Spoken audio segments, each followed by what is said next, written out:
Good afternoon, ladies and gentlemen, and welcome to Wisconsin Brewing Company Park in Oconomowoc, Wisconsin for WIAA. Oh, hold on, let me get it. WIAA. I'm just playing it. WIAA, or are we on? Or? You can hear us. All right, WIAA Baseball on Zaleski Sports. Glad you guys could join us here. Elijah, thanks a lot alongside Matt Peck here today for Eau Claire Memorial versus Arrowhead in a top 20 PBR matchup. And it's going to be an exciting one here from Oconomowoc here, as this is the acting home game for the Arrowhead Warhawks. This is an Eau Claire Memorial broadcast here. I mean, both sides too, like Eau Claire ads and all that. Let's turn you down a little bit. So let's start off here with the starting lineups. First for Eau Claire Memorial, they are head coached by. Keep going. All right, they are coached by Kyle Kaufman. And they are 1-0 here. They played their opener yesterday in a 10-0 win against Greenfield. The starting lineup for Coach Kaufman: in left field, number 19, Ben Strayer. At second base, number 6, Ian Bauer. Playing in center field, number 7, Grant Locken. Playing right field, number 12, David Ankeny. Playing at shortstop, number 2, Blake Bugger. Playing at first base, number 17, Brady Johnson. The pitcher and the designated hitter, number 4, Logan Zinsmaster. Playing at third base, number 20, Alex Johnson. And batting ninth to round it out for Coach Kaufman is number 8, playing the catcher, pushing the buttons for Zinsmaster, Jack Harris. Matt Peck, why don't you come in here and give us some analysis on what you have on the starting pitcher for Eau Claire Memorial, Logan Zinsmaster. Yeah, so Logan Zinsmaster, we're going to talk about him once he's a Wisconsin Superior commit.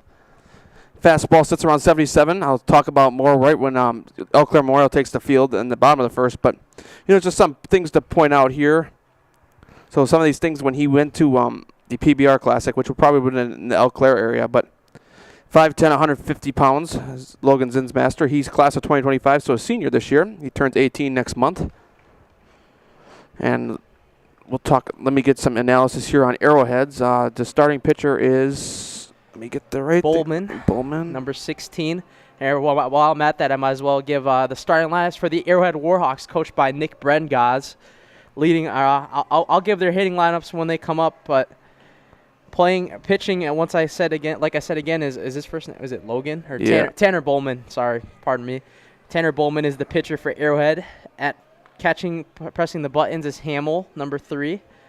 Playing first base is number 11, Loper. At second base, number 12, Lathan. At third base, number 4, Curley. At the shortstop, number 6, Foley. And in the outfield, number 1, Takahashi.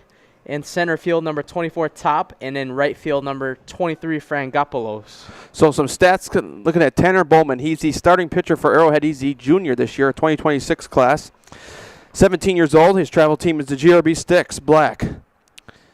One thing to notice, he's committed D1, UW Milwaukee. His changeup sits about 75, 76 miles per hour. His slider, velo is about 71, 72, so pretty good pitcher. And then getting down to his fastball. His fastball max is 85, but he sits right around 83, 85 miles per hour. So look for that today on his fastball for Arrowhead.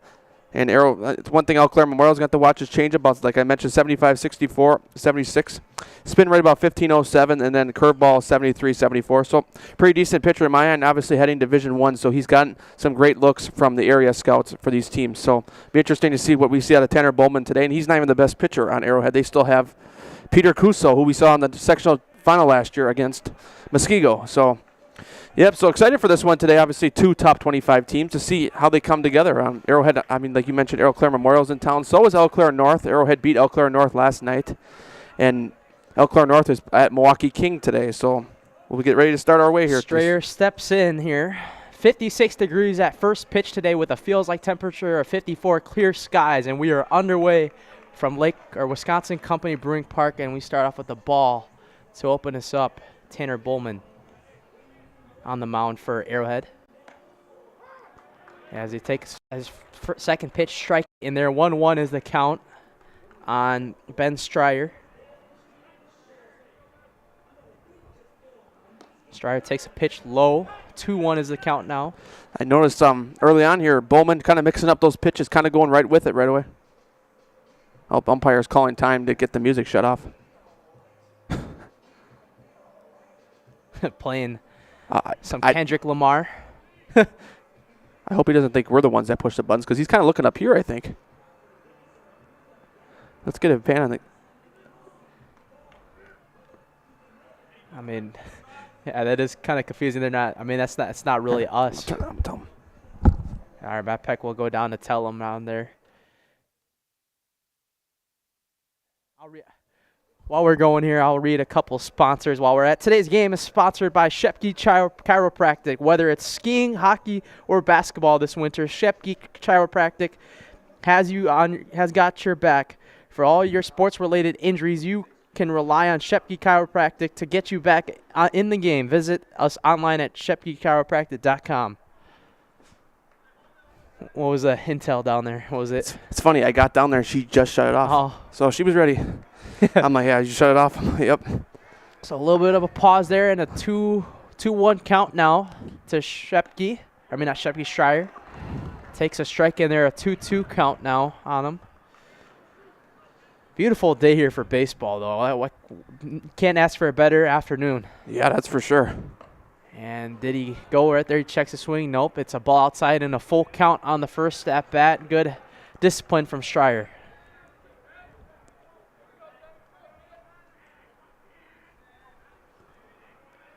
Bowman, the lefty, getting ready to deliver.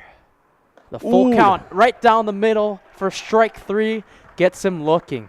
That was a good pitch right there, kind of painting the corners right there, going right at it, attacking. So good start there for Bowman on the Arrowhead side.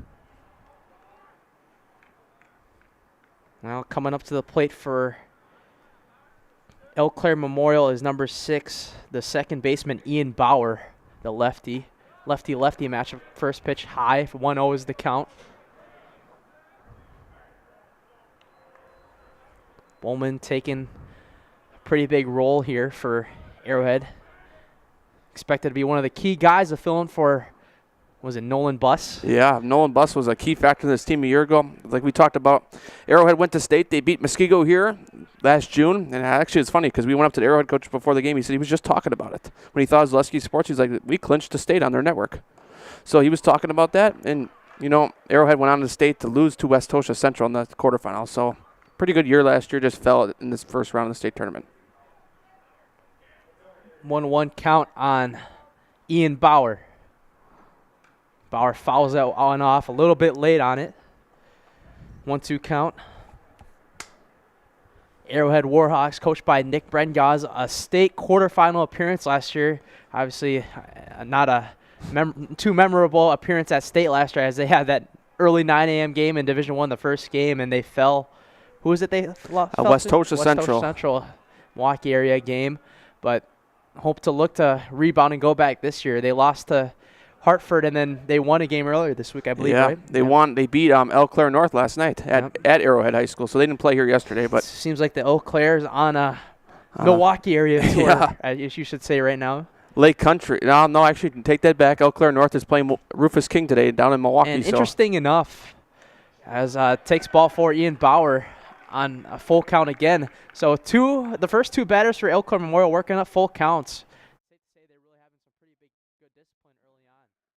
But like I was saying, I mean, Eau Claire Memorial, something to note here as Bauer takes first. We haven't heard anything about Cooper Jesperson today. I mean, he's their X Factor player via PBR. He is not in the lineup, that he is available via substitution per Coach Kyle Kaufman.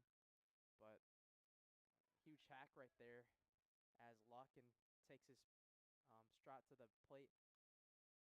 Yeah, you know, I found that kind of odd too because I didn't hear anything about Cooper Jesperson either. The days he doesn't pitch, he is an outfielder as well. But they said on PBR he's a must-see guy once he pitches, because he can hit the 90s. Well, we know how Cooper Jesperson does on his Lusky Sports in the Milwaukee area. Well, he lines that one to left field. Left fielder goes back, and it's off the top of the wall. Runner goes to third. He's going to slide in here, and it's a standing double for Grant Larkin. And a big, loud double right there over the left fielder. Yamato Takahashi, who couldn't get to that one, and making some noise early here, a walk and a double for Eau Claire Memorial. And now that'll send up the shortstop Foley. And a little bit of trouble working early on for the starting pitcher, Tanner Bowman. Yeah, Eau Claire Memorial taking some good swings off of him early. Obviously got that big double off the wall. Nearly missed a home run out there in left field. And keep in mind, we're playing at a minor league stadium here, too. Not a high school stadium. Ankeny trying to put the first run on the board for Eau Claire Memorial. As crazy as it sounds, but if we were playing at Arrowhead High School, that might have been a home run. Yeah. I'm not sure how far the fences are at Arrowhead. We've never been there for baseball, but there's potential. It could have been a home run there. Ankeny takes low for ball one. And that was not a cheapie either from Grant Locken. 1-0 count on David Ankeny.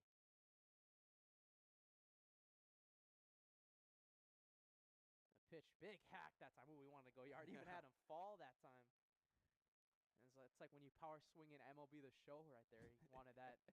He wanted to go yard on that pitch to put Eau Claire Memorial up 3-0 right there.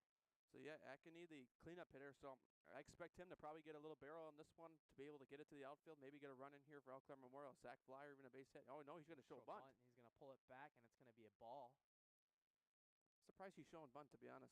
Well, we're at 2-1 count now on David Ankeny. Like I said again, Eau Claire Memorial on their Milwaukee tour, if you will. Went to travel to Greenfield yesterday and won 10-0 in 5 innings. A really great outing from them there. Got the hitting going in that second inning, scoring 6 runs. And going to signal for the bunt again. A really good bunt, and it's going to go foul. Ooh. That was a really good bunt. If that would have stayed fair for David Ankeny, that would have scored Ian Bauer, and Locken would have easily got to third. Speaking of the Greenfield team Eau Claire beat yesterday, you know, they're going through a tough stretch right now. They got a new coach, James Zacher, this year, so they're in, you know, kind of a tough stretch to start the year, and they just got beat by Muskego 10-0 today. So, I think it was just got fun at 10-0 over there. So, they're playing a lot of good teams to start the year, but Greenfield's 0-3 on the season, if I read that correctly down there. 2-2 count, and it's right up on the top of the corner, and Tanner Bowman gets him looking, and that's his second strikeout of the day, and a big one for Bowman on Ankeny for 2 outs now in the inning. So both outs come via the K, and both looking. So some really good located pitches to really get those guys looking on Eau Claire Memorial for Tanner Bowman early on, Matt Peck. Yeah, you know, he went to it right down on the corner and got strike 3. Right on the edge. You know, you got to paint those corners. That's really important in baseball. Ooh, a big hack that time from Booger. Blake Bugger. Yeah, so with 2 down here, it's going to be interesting to see what Arrowhead comes away with here. Do they give up a couple runs? Or let's see what I mean by that is the kind of pitch selection that Bowman's going to give. Is he going to give something to hit, or is he going to keep painting those corners like he's done a good job of in the first inning? Like right there, it kind of missed a little bit in batter's backs, but just missed that right corner. But I noticed so far with Eau Claire Memorial, no lefties yet in the lineup. No, they had, I think one of the Bauer was a lefty. Oh. Very to little, no lefties. Sometimes these coaches want to battle up with lefties. It depends what kind of situation the pitcher you're going against. Takes a strike up in there. The count to 1-2 now on Bugger. Blake Bugger, and Eau Claire Memorial trying to put up a run here. Yeah, so I think Bowman's going to go with some kind of spin rate here, if I'm being honest. He's going to go with some spinning pitch to try to get maybe a called strike 3. Ooh. And that's going to come right back up to us. Oh, almost. You guys, that had to have come up on the camera, huh? Yeah. Let's see on the. I thought it was coming in. Yeah, that was really close. Right up in that press box up here we are. So it's a 1-2 count all over again. I thought that was close to the camera almost, honestly. The camera, you can't catch at the end. It kind of went above the camera. Yeah. But you can see the ball coming up. I was like, ooh, I actually thought it was. 1-2 pitch. Swing and a miss. And he strikes out 3 after getting into a jam.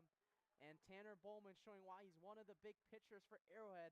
We'll take a game break here ahead of the bottom of the first. The Arrowhead bats coming up after this on Zaleski Sports. At Ridgetop, we are your trusted, local, affordable exterior renovations expert. Isn't that right, Bo? Exactly, especially when we are working on someone's biggest investment. Can you give us an example, Bo? Well, there was this house. We replaced the roofing, siding, and windows. Then they left a 5-star review. One of our thousands of 5-star reviews? Exactly. For your free, no obligation estimate, call us today or go to ridgetopexteriors.com.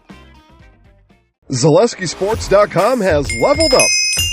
Go to ZaleskiSports.com and choose your favorite schools for easy navigation. From the homepage, choose your school to see team records, upcoming schedules, and past results. Use the video icon to launch the next broadcast. Use the arrow icon to watch any previous broadcast. See the full weekly schedule too. Level up at ZaleskiSports.com.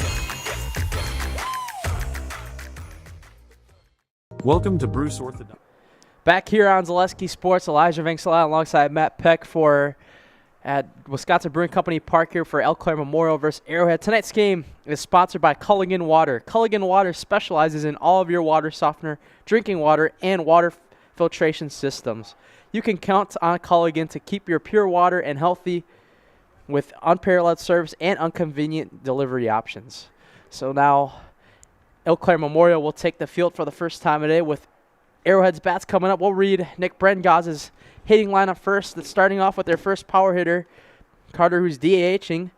Frangopoulos is batting second. Foley is batting third. Hamill batting fourth.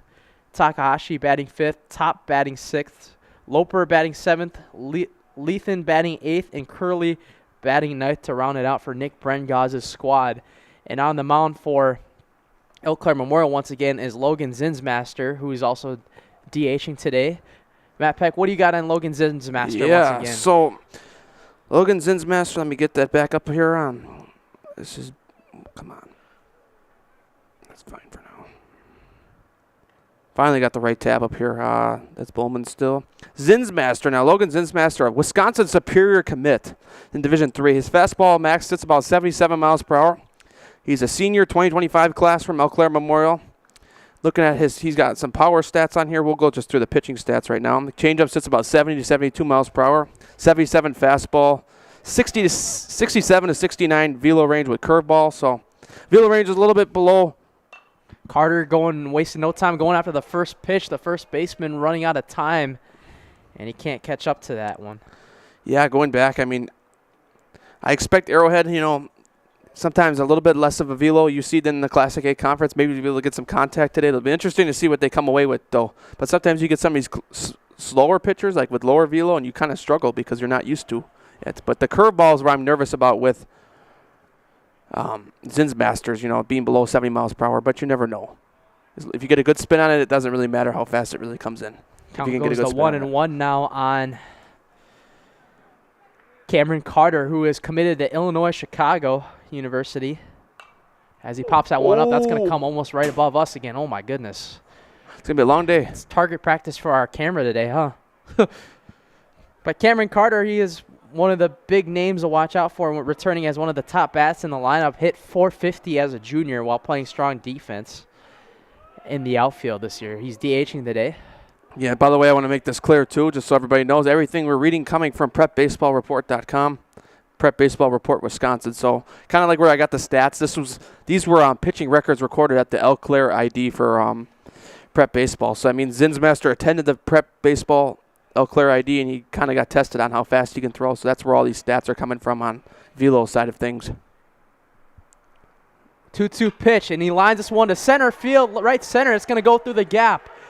Carter going to go to second. He's going to look to round for third. The ball still going out at right field, retrieving it, and he's going to go down for a triple. Cameron Carter, what a start. As I said, the best power hitter on the team, and who couldn't get it that time was David Ankeny.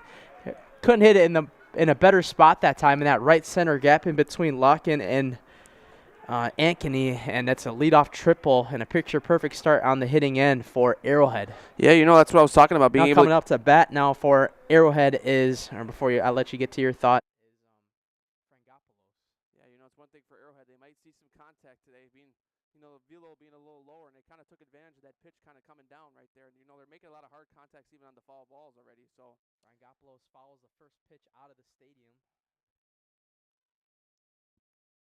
Frangopoulos playing right field today.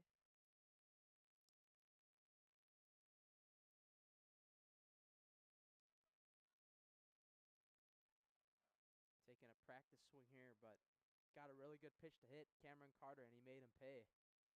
To have a triple here, and now a sac fly can tie the game. That one bounces in the dirt. Good save that time from the catcher.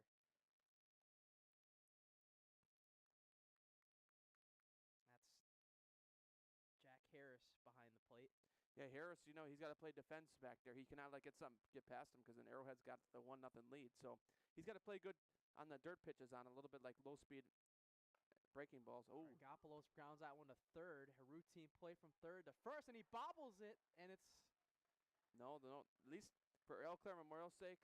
Brady Johnson bobbled it that time. It was a pretty good throw from 5 is third base, right? Yeah. Alex Johnson. So one thing that Eau Claire Memorial did good there that helped him out there is the runner did not come home. He thought about it, but able to keep the runner at third. But so the runner's on third, first and third now on the corners. Coming up to bat now for Arrowhead is Brendan Foley. Was a junior on this team. A lot of mainly juniors and seniors on this team for Nick Brengaz's squad. The hitting has been off to sharp. That ball is lined to center for a base hit. And Cameron Carter will score. And Brendan Foley delivers with a outfield single. And it's a 1-0 game for Arrowhead. And some trouble early on for Zinsmaster on the mound for Eau Claire Memorial. yeah, I'm trying to get the players up and I accidentally opened the dictionary. So it's a triple, an infield error, and a base hit to start the game for Arrowhead. Couldn't ask for a better start if you're Nick Brengaz.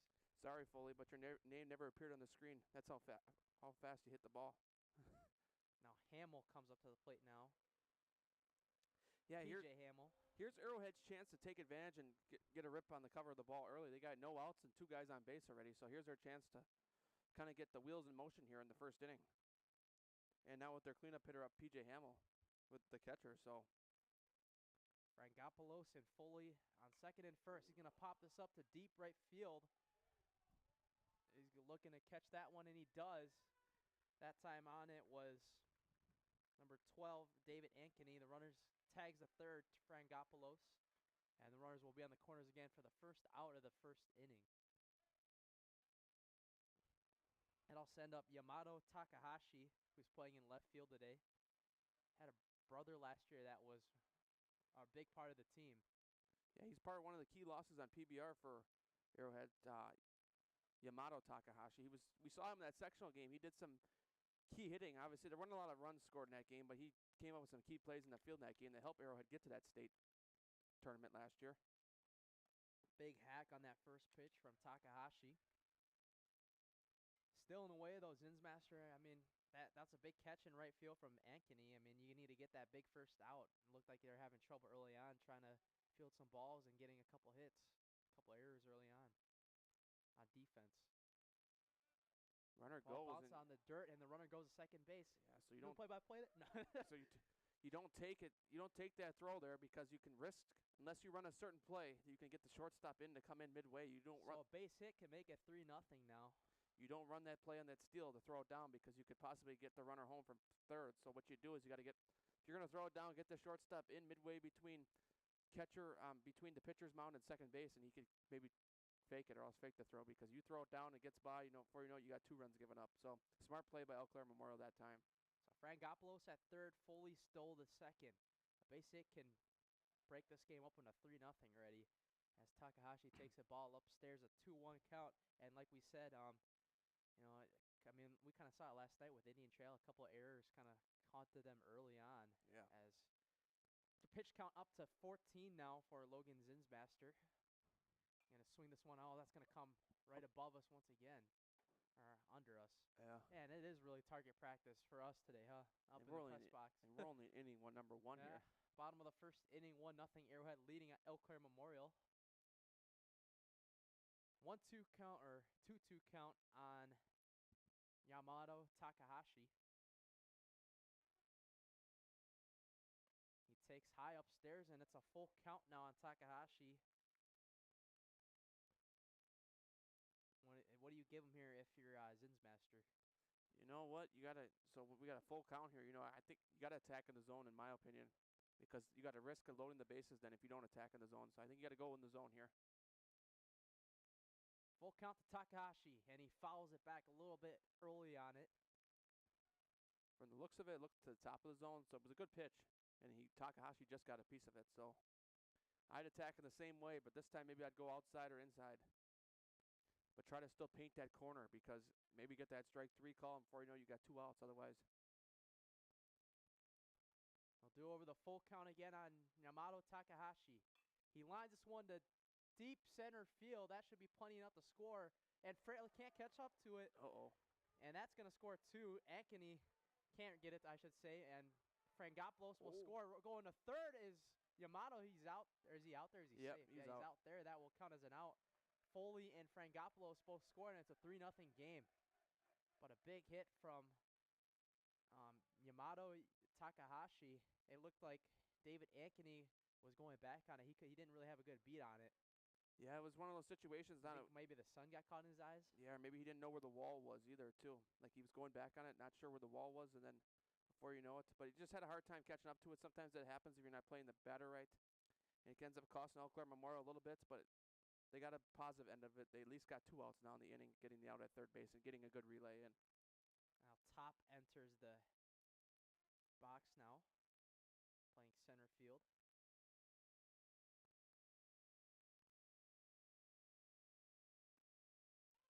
Takes strike 1 that time. It's a 1-1 count on Top.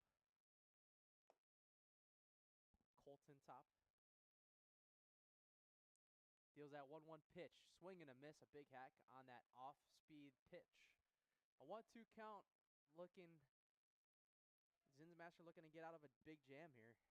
Out of a 3-0 start. Only up to 20 pitches here, but a couple big hits. And Top takes the ball upstairs. It goes to 2-2 count now on him. 22 pitches, I think.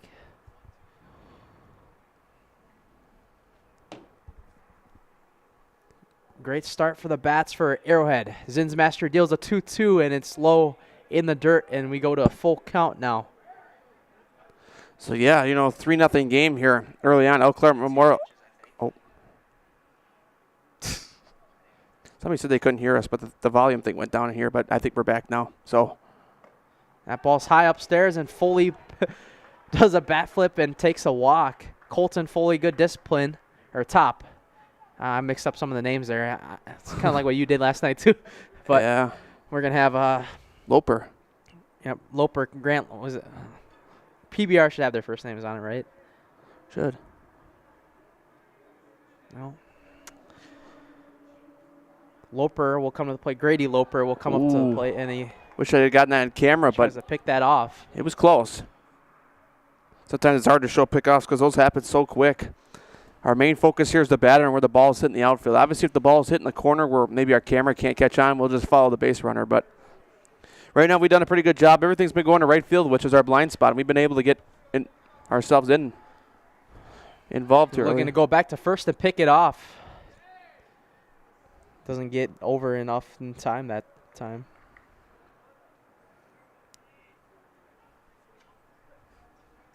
So Takahashi's hit earlier only ruled a double.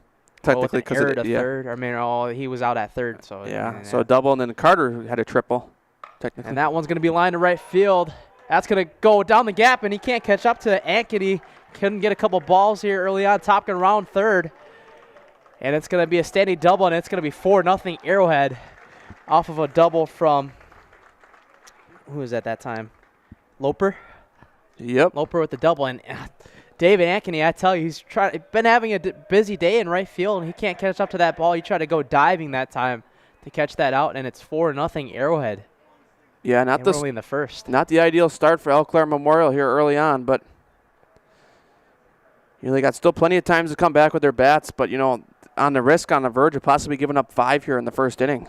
Arrowhead, I kind of talked about that. Arrowhead was going to possibly attack, and they've been doing a good job of being able to find the gap like you're supposed to. But I appreciate the effort out there by the right fielder for Eau Claire Memorial diving for it because he makes the catch, the inning's over. So at least he's trying to get the inning over with. Lethan and runner's going to go to third base. He'll get there easily as the ball gets right behind the catcher,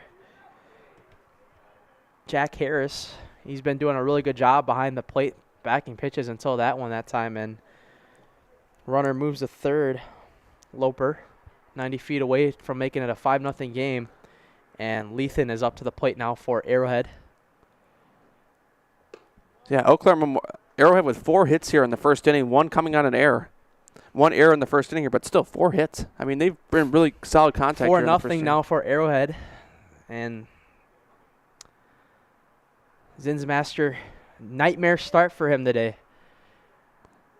2-0 pitch and a big hack that time right on the bottom of the zone. He tried to get another big hit that time here off of, what he said, 4 hits for Arrowhead. The bats are really moving here early on, it's safe to say, but I mean, it's not looking good early on for Eau Claire Memorial's bats either. They don't have that many strikeouts here. So the 2-2 pitch, or is it to a 1-1 pitch? So, yeah, the dangerous thing with Zinsmaster, he's almost at 30 pitches here early on.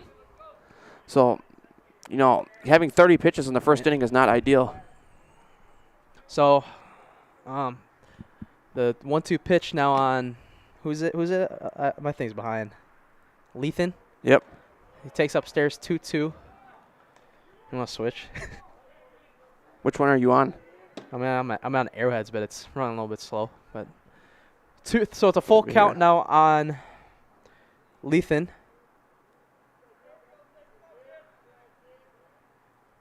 And he follows that one back.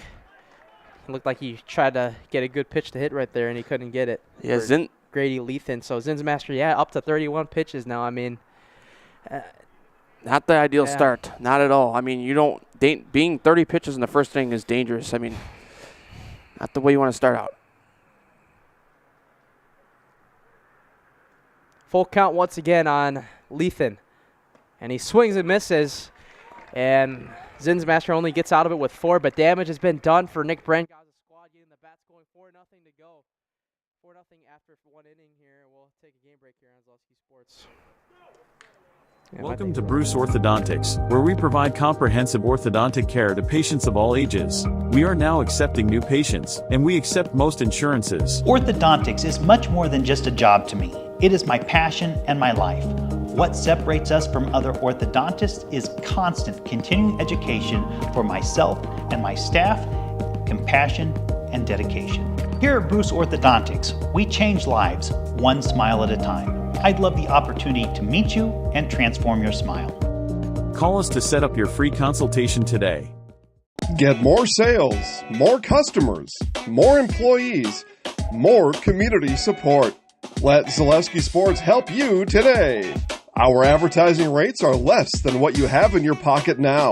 People just like you watching this broadcast are your next customer or team member. Plus, you'll have the satisfaction of making sure that our light continues to shine on these student athletes. Use the phone in your hand. Email us now.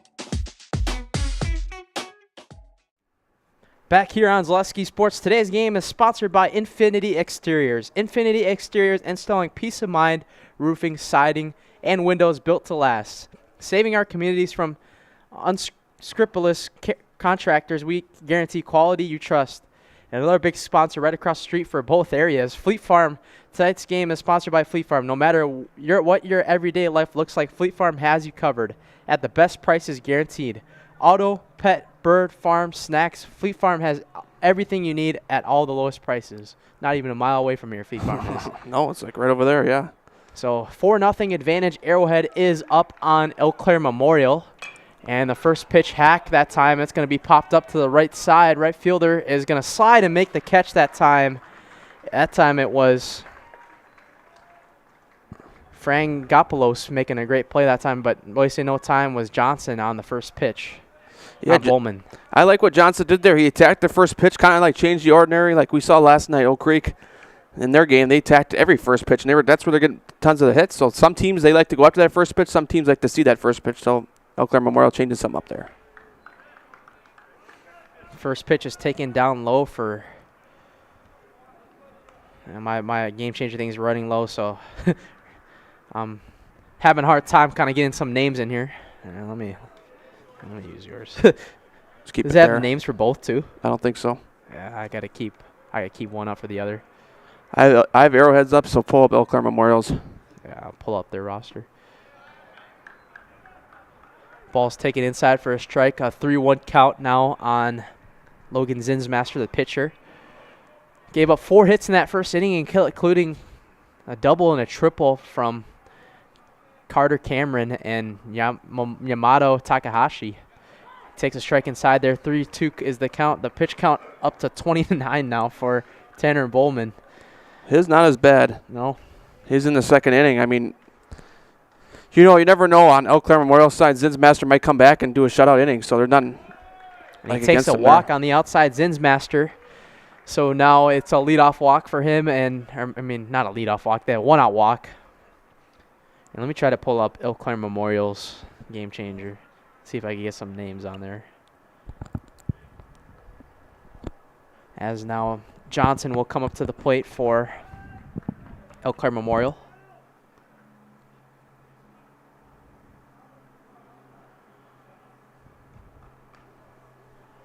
What would the world do without game changer in baseball? Yeah, exactly. Wish every sport used it. And we could see their stats throughout the game because you can use it for football and everything too. The runner going to be picked off to third, and it's bobbled that time.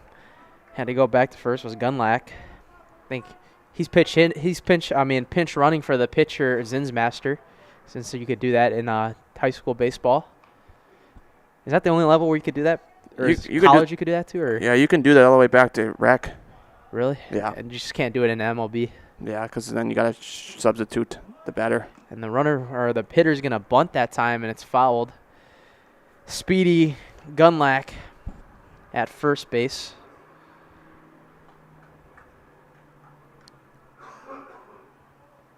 Brady Johnson.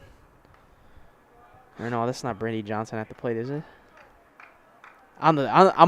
So what I got from the card, it says Brady Johnson at that's up to bat on my lineup card. Oh, we don't have a took PA picture of. either too. So last game had a PA though. Yep. So that pitch is inside for strike 3, and he gets him on 3 pitches. Good morning, good afternoon, and good night for Tanner Bowman. And it's 2 outs now in the top of the second inning. And that'll send up. Oh, no, sorry. Yeah, Alex Johnson is on my lineup card. That was my mistake. There's 2 Johnsons on the lineup. So now at the bottom of the order, Jack Harris comes up to the plate now. And he takes a wide pitch on the outside. Hamill, good block that time. Yeah, Bowman's doing a pretty good job settling in. Obviously, he issued that 1 walk to start the inning, but has Eau Claire... So, yeah, he's given up 1 hit so far. Last inning, he gave up a hit. I was just going to question. I'm like, I can look at the stat right here. Why am I going to try to guess? So, he gave 1 hit last inning. Takes another strike on the inside there, and the count is 1-1 now on Jack Harris. Finally got some beautiful weather here. Oh, yeah. In the southern part of the state. In the 50s today. It felt like we've been below average temperatures for a while here. 1-1 pitch, and he grounds that one fouled right to the first base coach.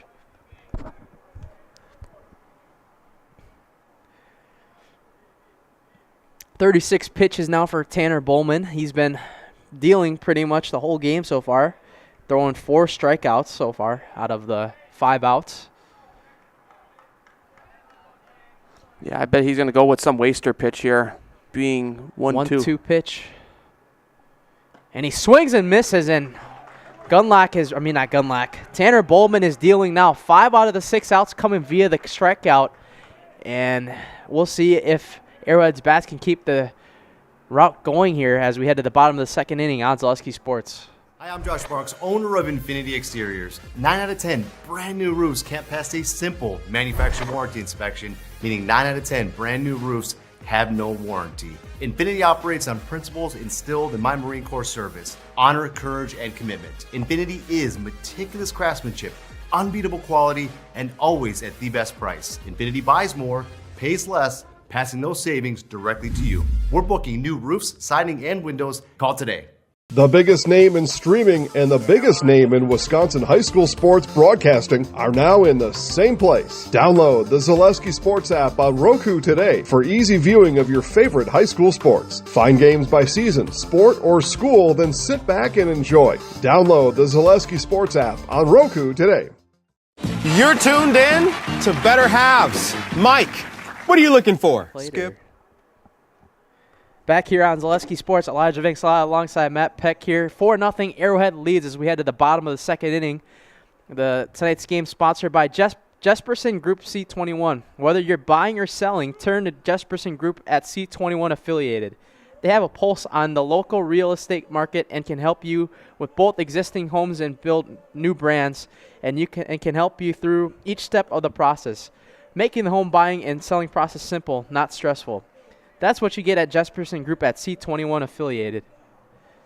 So this game, again, a little bit of a game recap so far here. 4-0 game if you're just joining us here. 4-0 Arrowhead leads once again. A couple of big hits from Cameron Carter. Jeez, I said Carter Cameron. I said his name backwards. And Yamato Takahashi to put him up 4-0 here. The bat's going up pretty high as the foul ball goes up to the party deck up here at the Dockhound Stadium. Looks like Eau Claire Memorial getting an arm loose already in that left field bullpen, as the pitch count for Zinsmaster only up to 34, but it hasn't been an ideal start for him so far. Yeah, he's got. I think he'll settle in. I'll be honest. I don't think it's going to be like last inning. It was just a rough inning last inning, so you never know. He could come away with a 3-up, 3-down inning this inning and keep it away. I need to see who's up to bat. Who's that Curly up to bat right now? He'll take a pitch up high upstairs. 2-1 is the count on him. What was the comment? Yeah, I don't know, something.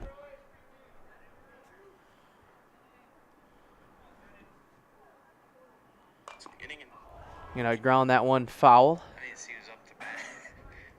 Who's that Curly up to bat?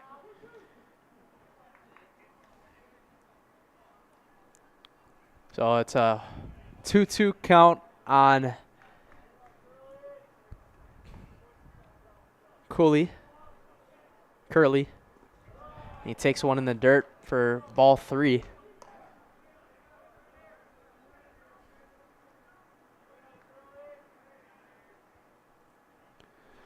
Yeah, so I think it's a name pronunciation, but I'm not sure for who. All right. So full count now on Curly. And he takes inside for strike through, catches him looking. And that'll send up back to the top of the order for Cameron Carter. This is where Arrowhead did their damage last time. They came up and got some significant parts of the lineup here. This is where they kind of got 4 runs. They start out here. Carter 1 for 1 last time he was at the plate. He started him off with a triple, I believe. First pitch is taken inside for strike 1. Carter started the game off with a leadoff triple. A 1 pitch. Takes outside, ball 1. 1-1 is the count. Taking a big hack at his practice swing.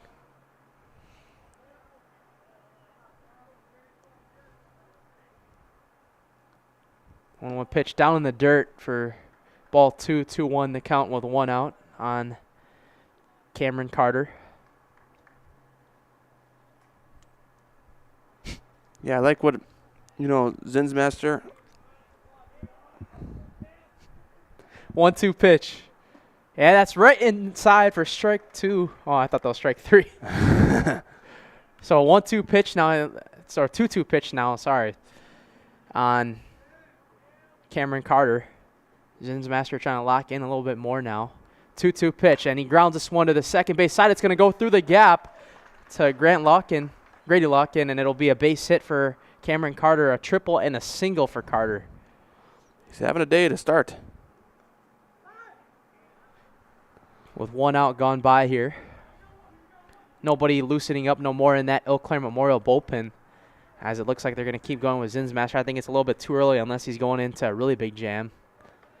But this is the part of the order as Frangopoulos comes back up to bat. Nico Frangopoulos. And he takes a pitch right down the middle for strike 1. So we could tell you that 5 hits now for Arrowhead on the day, and a couple, I think it was 1 or 2 errors on the day so far for Eau Claire Memorial. And I think those 2 errors were costly because that one scored, I think it was on the Yamato Takahashi hit. Yep. Takes that's right on that bottom corner that time on a strike. Good pitch from Zinsmaster. Even Nick Brengaz, the Arrowhead coach, he kind of leaned back like, ooh, that might have been a little inside, but we're on the side, so I can't tell exactly. Although, I'll be honest, Trying to pick off at first base.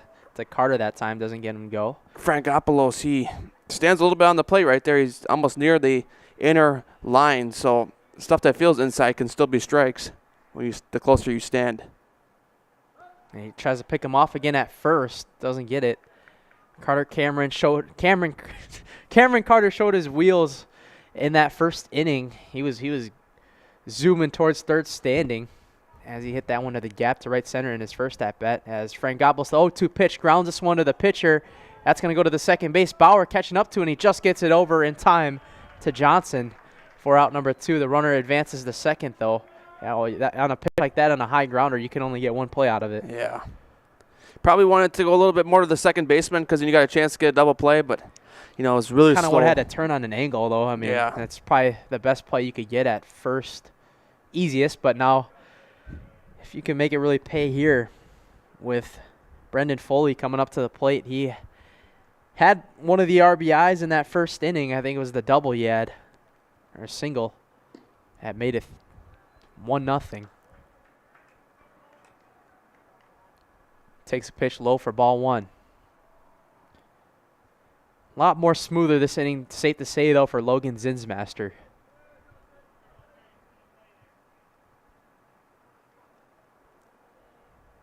One-0 pitch taken for, is that a strike he called or ball? It looked like a strike from the angle he did. It's a 2-0 count on Brendan Foley. I think he just went, I don't know. I didn't see the signal from the umpire. So 2-0 count with Carter on second base with a big lead. He fouls that one off. Ooh, right off the catcher's mask. Uh-oh. And Harris took a big shot right there. Umpire had a quick, fast reaction that time. I think he signals that he's all right. Jack Harris doing a really good job behind the plate, blocking some balls. Getting a little checked up right now, as head coach Kyle Kaufman will talk to his pitcher while Jack Harris gets attended to, or one of the other coaches for Eau Claire Memorial.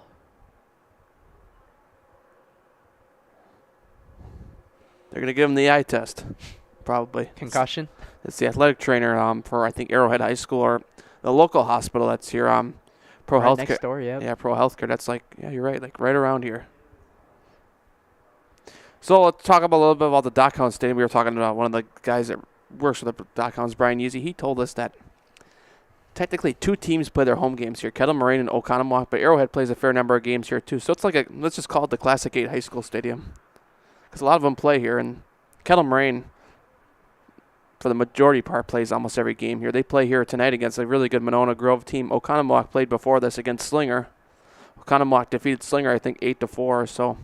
And so far, we got a 4-0 game here between Eau Claire Memorial and Arrowhead. So gets the good to go, gets the applaud from the crowd, and we are set to go again with 2 outs in the bottom of the second inning.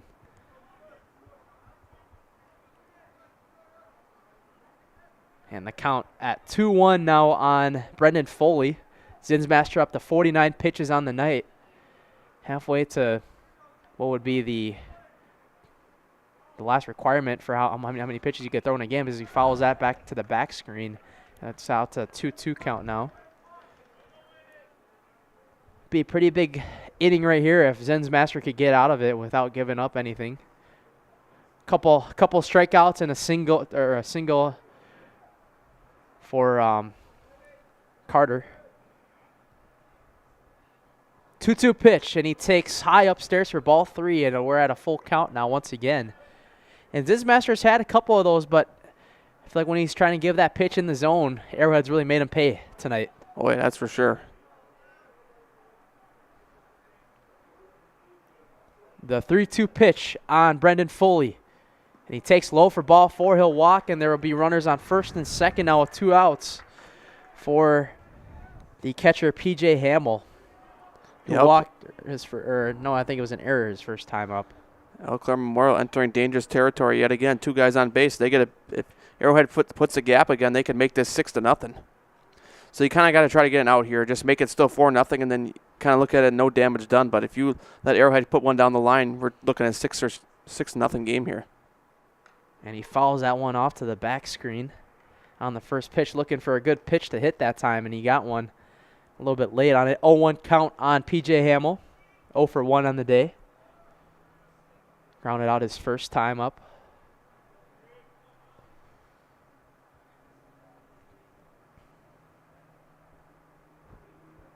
Zinsmaster deals, and I think that's fouled right out to the stadium, to the beach theme section here at the Dogtown Stadium. Foul there, and it's 0-2 now on P.J. Hamill. I'll tell you what, David Ankeny in right field for Eau Claire Memorial, he's had himself a busy day out there. Couldn't make a couple plays, but he's made at least 1 or 2 out there. But looks like Arrowhead's really trying to pull on the scouting report to right field today. Yeah, most of them are already hitters, so they're putting it in opposite field today. So they're doing power. He pops that one up, and that's going to go right above us. Foul out of play. I always wonder how many baseballs the umpires have. Yeah. It's unlimited, but I think some of them are in the dugout too. Like the school brings one, and then the home team supplies them, so they just say, here's some more. They probably bring a lot. We're not at a high school stadium, but, I mean, usually they retrieve the baseballs, as they call time that time. 0-2 count on P.J. Hamill. Logan Zinsmaster looking to get out of a single and walk jam in the bottom of the second, looking to do no more damage after that disastrous first inning, as Hamill grounds that one foul to the third base side.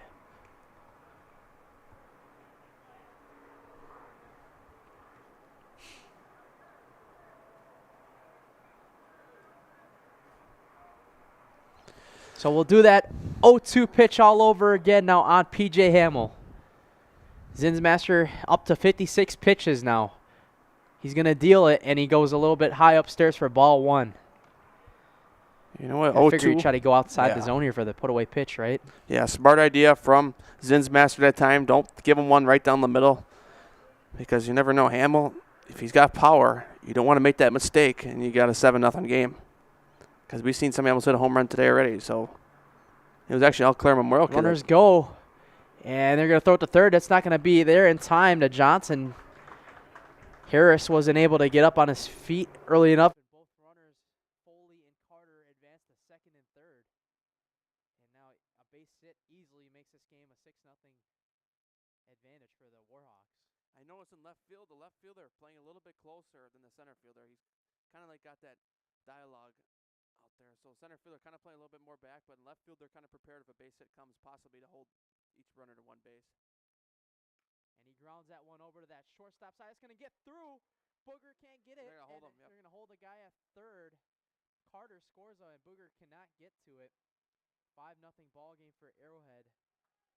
And it's just those simple plays that Arrowhead's making. That was a soft grounder, I should say, through that third base shortstop side, and Booger cannot get to it, and it's an RBI single for P.J. Hamill. And that was a tough part for Eau Claire Memorial there, right? They kind of like, after that play, when you were looking down, they let the ball get past the catcher, and you kind of like just walked towards it. So then Arrowhead moved up a base because of it. It's like, you can't have that mistake. You got to limit Arrowhead to bases, because right now Arrowhead's just doing everything correct, and you keep giving them more bases, they could keep penalizing you on it. So it's now 5-0. So now Yamato Takahashi's going to come in, and he's going to ground that one. And it's going to go right through Booger again. Both runners coming around the plate, and it's a 7-0 game for Arrowhead. Foley and Hamill scores, and Yamato Takahashi with a 2 RBI single that time. Are they going to call that an error, because kind of went off of Booger's glove, but it was a big hard liner that time. It depends, because high school it's tough, because you kind of got to like work with the statistician. I mean, sometimes I think they'll probably give them, high school's more lenient on hits. Like they'll say something like, if it's a hard liner, okay, we're going to give you a hit. Like if that was MLB, it would be an error, but it'll be interesting to see what they give them here on the game changer. They haven't put it in there yet. They're probably talking about it right now. What should we give them on that? So they're going to give them a single, but then they're going to give an error on the other runner scoring. Oh. And that one's going to be in line to left field. The left fielder comes in. Stryer comes in to end the inning. But another loud inning for the Arrowhead Warhawks bats. A 3-run inning, making it 7-0 as we head into the third inning on Zaleski Sports. You're tuned in to Better Halves. Mike, what are you looking for? Skip, I'm not getting older. I'm getting better. I still got big plans for my life and my Medicare. I know exactly what you want from Medicare. Same as all the other guys. Me! Hey, Mike, I'm Sheila from Security, and I'm just like you. In fact, I'm from your neighborhood, and I've got a Medicare plan that treats you like you. Did it just get better in here? Culligan Water delivers. From your first call, to your first sip, to your first soak. Culligan, give us a tap. The only water that comes with a van. From humble beginnings in 1904, the Wheatrick family has grown Grassland Dairy Products into one of the largest processors of butter in the nation. Based in Greenwood, Wisconsin.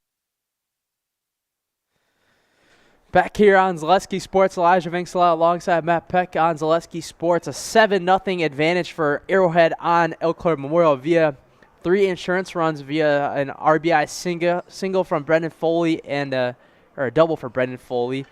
And then another RBI single from Yamato Takahashi off of the shortstop's glove that went in the outfield to score 2 extra runs. But a 7-0 game. Arrowhead has broke this game open on Logan Zinsmaster. But we're going to say some sponsors here before we begin the top of the 3rd inning. Chippewa Valley Orthopedics. At Chippewa Valley Orthopedics, whether you are a professional athlete, weekend warrior, or simply having an acting joint, rest assured that you will receive unsurpassed care delivered with compassion and respect. When you need it most, visit the sports medical experts at Chippewa Valley Orthopedics. So Tanner Bullman will come back on the mound here. 5 strikeouts in the first 2 innings. He's really dealing on early on, and he's not even their ace. And he's really dealing early. He's playing like an ace today, though, with 5 Ks. Yeah, early on, he's doing a good job here. Strayer will come in to start the inning and takes 2 strikes to the count early on. As well, we're going to get an arm warming up in that bullpen for Eau Claire Memorial. Looks like Gunlack will be the guy warming up for him. And, not a good, memorable start for Logan Zinsmaster, though. Well, we'll just say it this way. Last inning was more painful for Eau Claire Memorial because this all came with 2 outs. Yeah. And in the first inning, it was all like with 1 or 0 outs. So last inning, they were so close. Even in this inning, too, that they just had, 2 outs. It was 4-0 still, and that follows to the back screen. You get a crucial error in the infield. You get a nice base hit through that got through. It was a good base hit. They just couldn't catch up to it. But then there was an error, crucial error at the home plate, too. So that's what you got to know in high school sports. Yeah. Errors can cost you games in a heartbeat. Oh, yeah. It's at any level, honestly. Takes a ball outside that time. A 2-2 count on Strayer. In Eau Claire Memorial, they had a long drive down. They just got done playing yesterday against Greenfield. It could be tough playing like this and coming almost. This has been the exact opposite of what they had yesterday. It was a 10-0 shutout through 5 innings.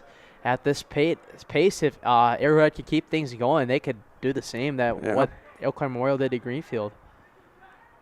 Arrowhead was top 10 team in the state, though, arguably. That one's taken low for ball 4, and good patience from Ben Strayer, and a leadoff walk to get things going for Eau Claire Memorial. Eau Claire Memorial, no hit since the first inning, but it'd be interesting to see if they can get some barrels on the ball here and kind of like create some spark here for the team. Totally not out of it yet, but 7-0 is a big deficit here in the 3rd inning. But you still got till the 7th inning to get some runs here, so they're not out of it yet, but they got to get something going here soon. Takes a pitch right down the middle for strike 1. Ian Bauer coming to the plate now. Yeah, Eau Claire Memorial, they got to kind of get those bats going if they want to try to get kind of right back into this game. He fouls that one to the back screen, 1-1, or 0-2 the count on Bauer. Tanner Bullman only at 46 pitches on the day so far here. If at this pace, he could go at least 5. Yeah. They are working his pitch count a little bit up now as he takes a look. The first 0-2 count. He grounds this one over to the second baseman, Foley, making the play to second to Lethan, and he's only going to get 1 out of it. Smart. As Ian Bauer really fast that time. He was already at first by the time the play was made at second. So they'll only get 1 out on the play in the top of the 3rd inning, and that'll send up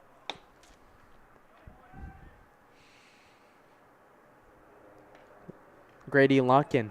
You know, that was a good, smart play that time by by Arrowhead in the field, not to throw that ball to first base, because you throw that ball to first base, you risk it, and he knew he didn't have a chance. Pardon me, Grant Lunkin.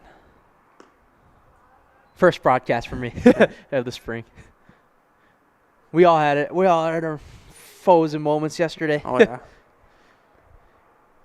Taking a ball outside 1-0. It's kind of like almost like spring training, right? You got to kind of work our way back into things. It's been a year since we've had a baseball broadcast almost in a way, as the runner's going to go to second base, and he guns him out.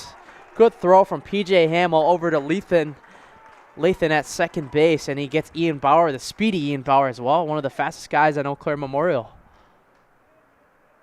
So now it's 2 outs in the top of the third inning. Yeah, I like the aggressiveness from Eau Claire Memorial, trying to get some spark on the base path, get a runner in scoring position. I don't mind what he did. It was just a good throw that time by Arrowhead. That ball's taken low for ball 2, 2-0 the count on Grant Larkin. We'll make it 3-0 now.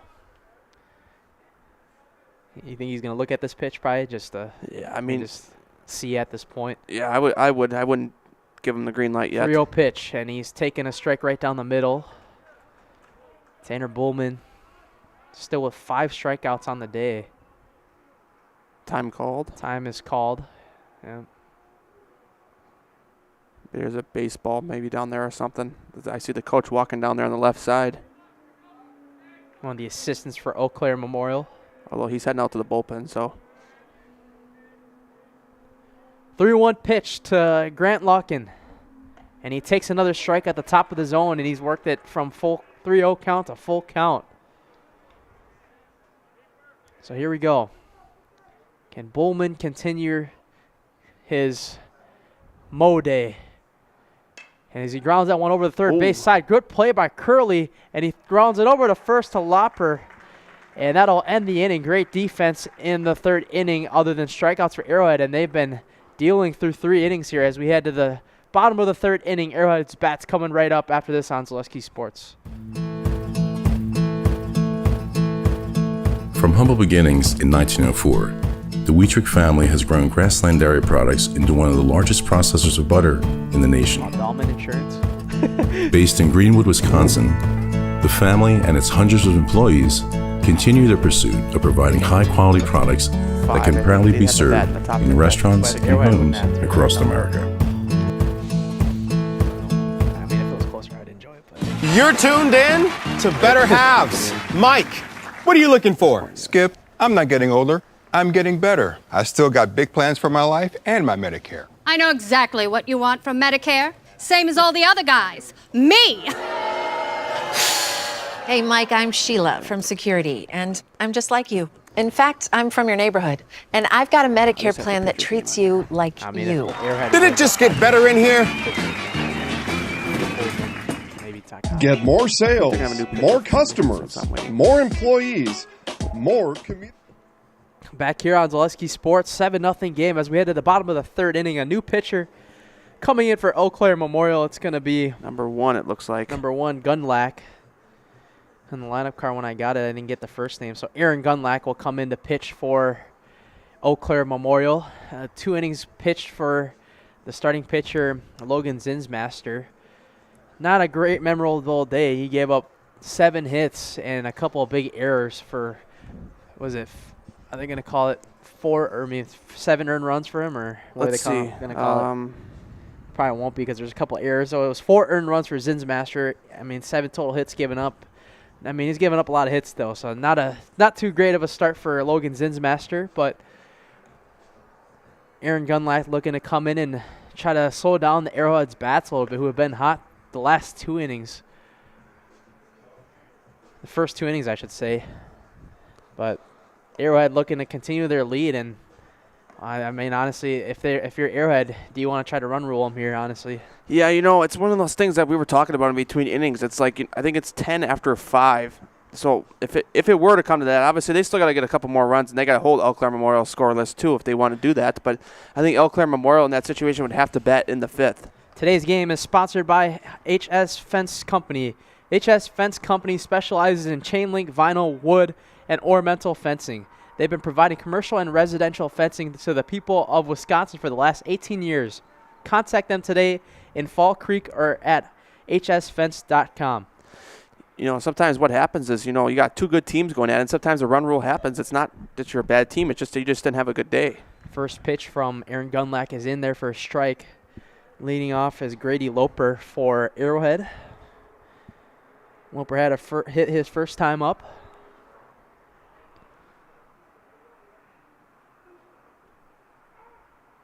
I'll give you an example. I'll give you an example. A couple of years ago, Kettle Moraine walked into Oak Creek. Oak Creek was top 5 in the state, and Kettle Moraine, I think, was 25 or not even ranked. And Kettle Moraine run ruled them. I mean, sometimes you just don't have the right day. Big swing and a miss right there on the breaking ball. I think Grady Loper was expecting fastball that time. Looked like he was very early on that one. 0-2 count on Loper now. Loper grounds that one to third base side, and it gets right through the third baseman, Johnson, and Strayer going to have to kind of get it there, but a slow single that time for Grady Loper. That was a hard line shot to Johnson that time. I like that decision that time by Loper. If he knew he couldn't make it, they held him at first base. Not try to stretch it in a double before you know it. You're out by 20 feet. He made the right decision there. Obviously, that was a good field by the left fielder out there, able to come up with that ball fastly and hold him to a single. Score that a hit for Loper. That was Arrowhead, if they're not hitting it in the outfield, it's hard grounders that get past those infielders. And those are hard plays to make. Pitch is way outside the zone. Good pick behind the plate from Harris. Lathan coming up to bat now, 0 for 1 on the day. Eau Claire Memorial, I assume they probably will head home after this. Yeah. A long drive ahead of them. Got 3.5, 4-hour drive back up on I-94. Yep, on the way up. Drive back to the west side of the state. So, and then Arrowhead obviously just got to go right back to Heartland, Merton, all those cities right around there. And we just got to go back to Milwaukee County. Yeah. That ball's outside, right, getting behind the catcher Harris, and the runner will advance to second. Grady Loper advances. Graydon Lathan. 2-0 count on him. You know, not going to lie, we've done a lot of broadcasts in Waukesha County. As a person who lives down here, I love Waukesha County a lot more than Milwaukee County. Waukesha County, there's just a lot more, there's just something about it I like more. I don't know. No, it's not just because the taxes are lower. I mean, don't get me wrong. I mean, I don't mind living in Milwaukee area, though. I mean, Milwaukee County specifically, Franklin, I guess you could say. But, well, I mean, going downtown from Milwaukee, there's a lot of things to do. But, I mean, I'm not taking it 3-0 count. What I meant by that is Waukesha County, you're still close to Milwaukee. Yeah. I just meant like where I live situation. If I had to live in Waukesha County, I'd do it. Because, I mean, it's pretty much still Milwaukee County. It's not. And people are going to say it's because the taxes are cheaper. You're saying that. No, it's not the reason. I mean, it could be worse. I mean, our taxes are higher, but I mean, in a way, with how young we are, our parents still pay it. I mean, I don't want to have someday. Thankfully, I don't have to worry about that just yet, but someday it's going to have to come into fruition for us as he takes a strike inside. A couple years. 3-0 count worked to 3-2 count now. Yeah, so good battle back there by Gunlack that time, able from 3-0 to 3-2 to battle back, And Graydon Lathan, if he gets a good pitch to hit here, I'm assuming he's going to put a charge into one. And he does just that. He lines one a base hit. And he's not going to right score off him the here. Gap here. They're going to save him over at third. Loper not as fast, and they're going to have runners on the corners with no outs here. I forgot to put the runner on base earlier. Oops. So forgot to put the name, too. Yeah. Okay, so Eau Claire Memorial's head coach will head out. I'm not sure if it'll be a pitching change. Probably just do a mound visit to talk a little bit. They just put Aaron Gunlack in. Only 9 pitches thrown and 2 base hits given up. It's one of those days like we were talking about, I just mentioned this probably about 5 minutes ago, but you can have 2 good teams go against each other and a run rule happen. It's not saying that you're not a good team. It's just like, it just wasn't your day. And Eau Claire Memorial just struggling on the pitching side. Arrowhead's just making good contact today and able to keep the pace going here. So Ethan Curley will come up here at the bottom of the order for Arrowhead. He's 0 for 1 on the day with a strikeout. Gunlack, I mean, if you get a double play here, I mean, it's probably still going to score a run if you go 2-1. But if it's an infield hit to, like, let's say Johnson at third base, do you try to, even hold the runner there? If I'm Coach Brengaz, I would hold the runner, just depending on how it also depends how fast the ball's hit. If it's hit right to him, yes, you got to hold the runner. But if it's, a slow roller and they got good speed over there at third, you can try to send him, like, if it's a slow roller, but it's got to be kind of like towards the right a little bit more. If he's hitting it, fielding on the line, he could just grab it and throw it home. Elko Memorial at this time, it'll be interesting to see where they go. They're probably going to go with the easiest play. So now if it were a one-run game, they would most likely 100% go home. But I think still they would go home, but it depends where the ball's hit and all that kind of situational. First pitch dealed to Curley is a ball outside.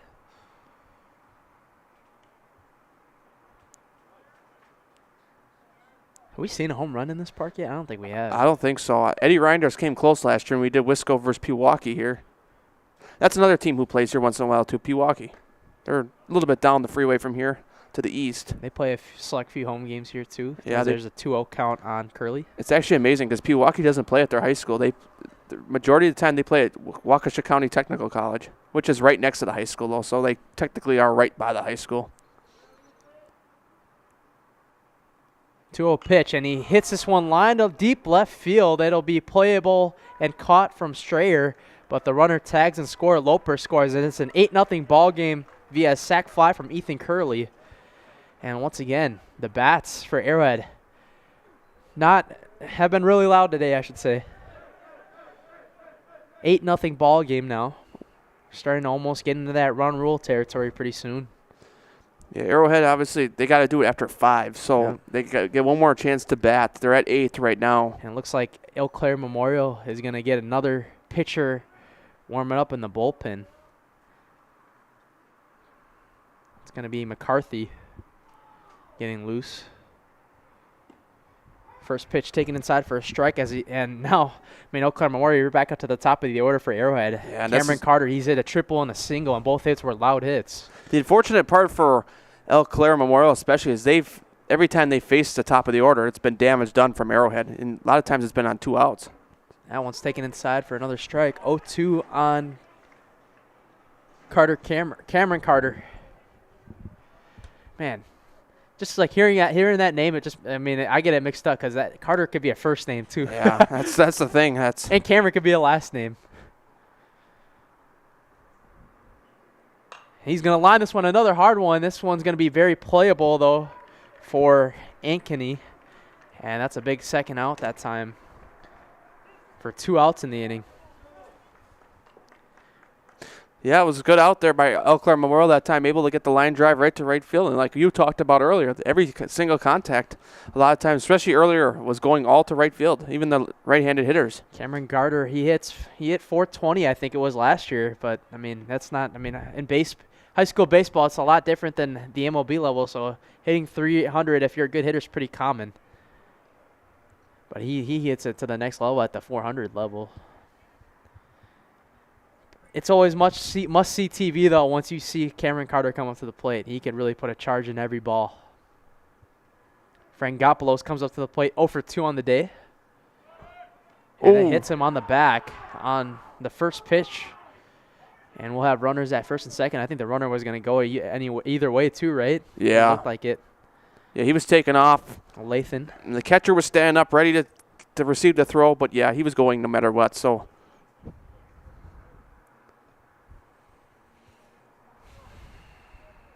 now 2 on for Arrowhead once again with 2 outs. And this is where the damage got done from Arrowhead last time. They had 2 on, 2 outs, and that's where you never saw the end of it.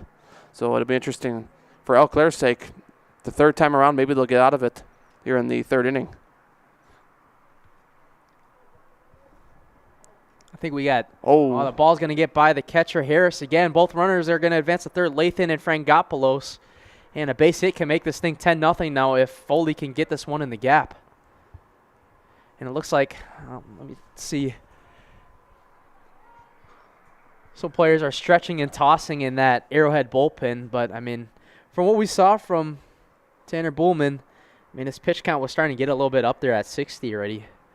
If this game does end up a run rule, he really only has to get 2 more in him, right? As he's going to ground this one over to the shortstop. Routine play for Booger. Over to Johnson to end the inning. And Arrowhead gets another run out of it, just one this time, but it's an 8-0 ball game as we head to the top of the 4th inning. More high school baseball coming your way on Zaleski Sports.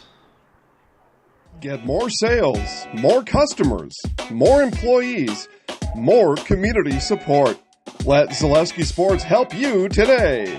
Our advertising rates are less than what you have in your pocket now. People just like you watching this broadcast are your next customer or team member. Plus, you'll have the satisfaction of making sure that our light continues to shine on these student athletes. Use the phone in your hand.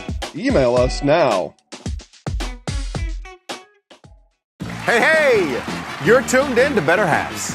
Skip, I love my hometown, and I want a health plan that feels the same way.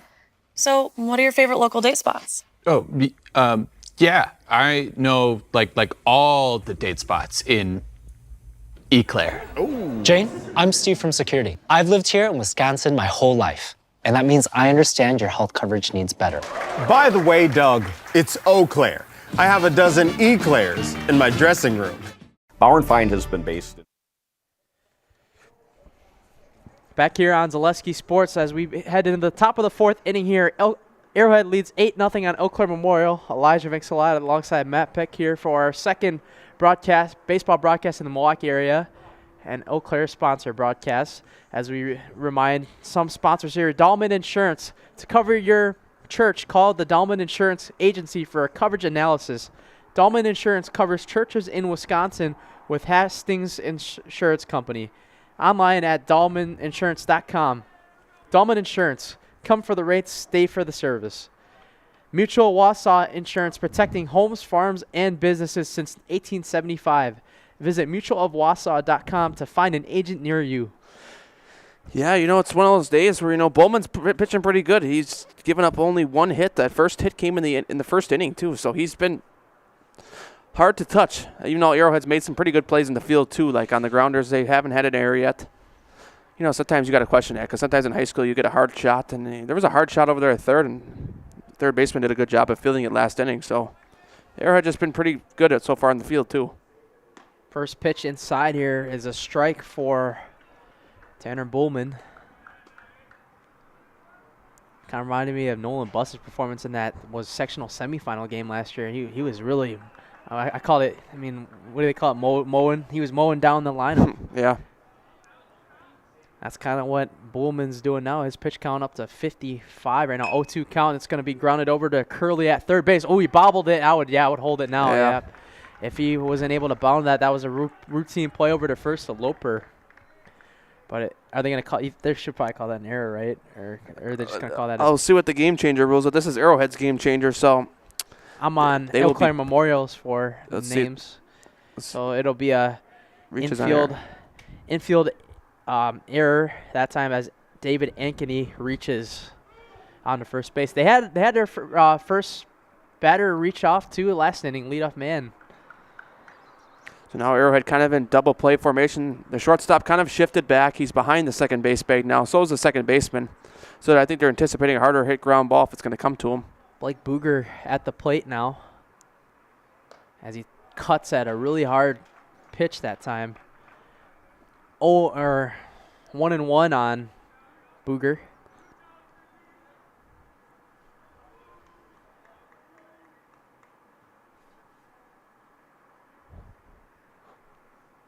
That one's taking it outside. I know. That's like funny sometimes. Yeah. He kind of like when the ump signals it, it's almost like, how like they do the thing with the strike where they point their arm out too. That's what I thought it was. So 2-1 count on Booger. I was going to say, that's a strike. I thought so too. I was like, that one's taken inside. That time it was a strike. 2-2 the count on Blake Booger, sorry. And we've seen some figures being pointed last night. During that game, there was a lot of controversy with the strike zone in that game last night. Booger grounds this one over to the shortstop. Could be too fully over to Lathan, over to first, and a double play to Loper. Beautiful defense that time from Arrowhead, and they turn two. I kind of talked about that. I said I kind of liked where that shortstop was playing for Arrowhead. He was playing a good spot behind the base. And just after that infield error, It's a ground out double play. That's not the spot you wanted to hit it if you're a Brugger. It's a relatively easy double play, too, for them. Ball's going to be taken low now as Brady Johnson comes up to the plate, 0 for 1 on the day. Hits aren't a big thing today, unlike yesterday for Eau Claire Memorial. Only 1 hit on the night. Yeah, it goes by which team they're playing, too. Obviously, they're facing a really good Arrowhead with a really good pitching squad. Greenfield, I mean, they've struggled. Yeah. Yeah, they've got a coaching change over the offseason. Lee Kosinski, the head coach there, retired. They're trying to rebuild the program over there, so it'll be maybe a year or two before you start seeing some strides out of it. And Whitnall's looking really good in that Woodland East, too, so I think Woodland East will easily probably go to Whitnall because they even beat number 1 Muskego a week ago. Nick Brengaz, though, you got to give him the credit where it's due. I mean, having a team be this successful both years in a row now. I mean, Arrowhead's always been a pretty successful program. I mean, what aren't they good at, right? We say that in every sport. Realistically, yeah, we talk about that. And, Arrowhead is up there in everything. Like, they sent several teams to state of the year. Just a really good ran athletic program over there. So 3-1 count on Johnson. Brady Johnson grounds this one over to Curley. Curley able to field it this time in a high throw that time. And they're probably going to call that an error too, right? Over I would say first base on Loper. Loper had to show off his vertical a little bit that time. Otherwise, that would have won out of play, and Johnson would have had to take his base at second.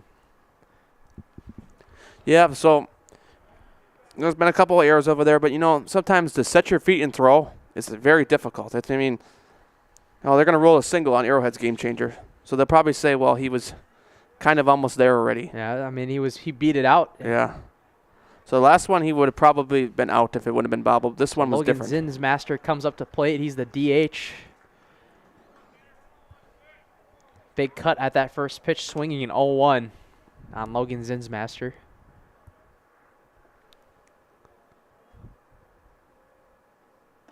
Takes pitch low, 1-1. Yeah, we finally got a better stretch of weather coming up. We finally going to get the 60s coming up? Yeah, I think this week sometime it's supposed to be in the 60s. 1-1 count on Zinsmaster. I'll talk a little bit more about the weather after this pitch as he takes another ball low, 2-1. Yeah, I mean it's 56 degrees, but I didn't wear a hoodie today, so I'm going to be wearing my coat out there still just for the interview. Yeah. So a 2-1 count on him. And Zinsmaster had another big cut. We're supposed to be getting 60s coming up, right? Yeah. I don't see it. Okay. Now we're going to get a little bit of mound visit here. I don't see any rain chances either, so we'll have a lot of games being played this week, which is good. How about while we're at the mound visit, we'll remind of some sponsors. Security Financial Bank. Whether you are starting a business, buying your first home, or saving for college, SFB are the bankers who believe in you. Learn more today at sfbank.com. Member FDIC. Couple of score updates today. Oak Creek falls in Game 1 to Indian Trail, 10-3. Oh, my gosh, that's a big up. No, I'm just kidding. Both teams are really good. Brookfield Central and Homestead tied 4-4 right now. And that's in the 8th inning over there, so they're in extra innings.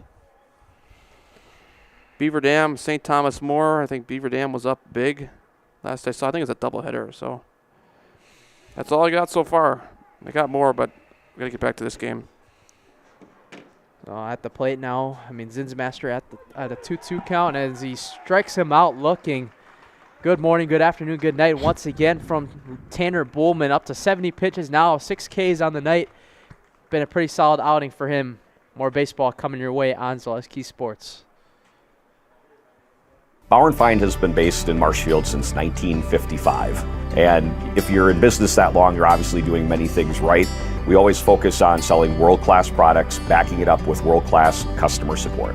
Working with Bauer & Feind Business Technologies has been a pleasure. We have staff on call that we can call if we ever have issues, and the printer usability has been really easy, user-friendly. Give us a call, visit our website. We'd be happy to come in, talk to you. Maybe there's a way we can help you save some money and work more efficiently. Hip impingement and hip labral tears are common causes of hip and groin pain and are often the result of repetitive use from crouching sports or trauma. Today, we are visiting Eau Claire, Wisconsin. Dr. Carlson, a partner with Chippewa Valley Orthopedics. Back here on Zaleski Sports, Elijah Vixala alongside Matt Peck here from Wisconsin Brewing Company Park in Oconomowoc. The Arrowhead Warhawks lead 8-0 on the Eau Claire Memorial Old Abe's. This is the second time that we've had Eau Claire Memorial on in the Milwaukee area, actually. Yeah. First at the WBY shootout against the Milwaukee Academy of Science Novas. I mean, that game was actually really close. That was. When we look back at that game, I mean, Cooper Jesperson, I mean, we look to this game even too. Cooper Jesperson, he's like Iron Man, right? I mean, the dude can shoot the three ball really well. I mean, he was their star player for their basketball team, and he's also their X factor on their baseball team as well. Wasn't in the lineup today via Kyle Kaufman. Didn't tell me why, but I mean, he said he was available though. But I mean, at this point, down 8-0, do you even risk putting him in a game? I wouldn't. Just see where you can. Say they come out and score 5 runs next inning, then maybe But you got to hold. They haven't held Arrowhead scoreless yet in the inning, I don't think. So you got to figure out a way to do that first. Let's see. Let's make sure that I got that stat right. Yep, Arrowhead scored 4-3-1. So yeah, they scored at least 1 run in every inning. So they haven't held them scoreless yet. So if you're Eau Claire Memorial, that'd be my first goal right now, winning the field. I believe maybe a different pitcher coming in for Eau Claire Memorial. Maybe. No, still Gunlack. Yeah, I was gonna say I gotta change it. Because the last inning there was a pitcher warming up. Yeah. Maybe they're in case Gunlack gets into a jam, he'll put someone in there as PJ Hamill leads off for Arrowhead. A run an inning at least for Arrowhead so far today. Yeah, that's Arrowhead. 4 in the first, 3 in the second, and 1 in the third. This Arrowhead team, I mean, they're a hard lineup to navigate. Going back to what they did last year, Muskego was playing really good baseball. Arrowhead came in and swept them in the last series of the season. The seeds are already out, so Muskego ended up getting the 1 seed, but yeah, just impressive all around for them. And that one's going to bounce in the dirt to the back screen, a 2-0 count on PJ Hamill. Hamill hit an RBI his first time up. I think it was a double. Came back in that first inning when they had 4 runs. 2-0 pitch is inside. Ooh, just caught that top corner. And Nick Brengau's just heading out there now. I was like, where is he? I'm like, I don't see a coach down there. He's like, I'm up 8-0. I don't need to rush. I guess so. 2-1 pitch. As he lines this one over to right field. Right fielder coming up and diving and making the catch. Play of the game for Eau Claire Memorial so far. Ankeny. It's been busy all day, like we've said. I mean, those righties are really pulling it to opposite field, and now he's really ready on those. And what a catch from Ankeny.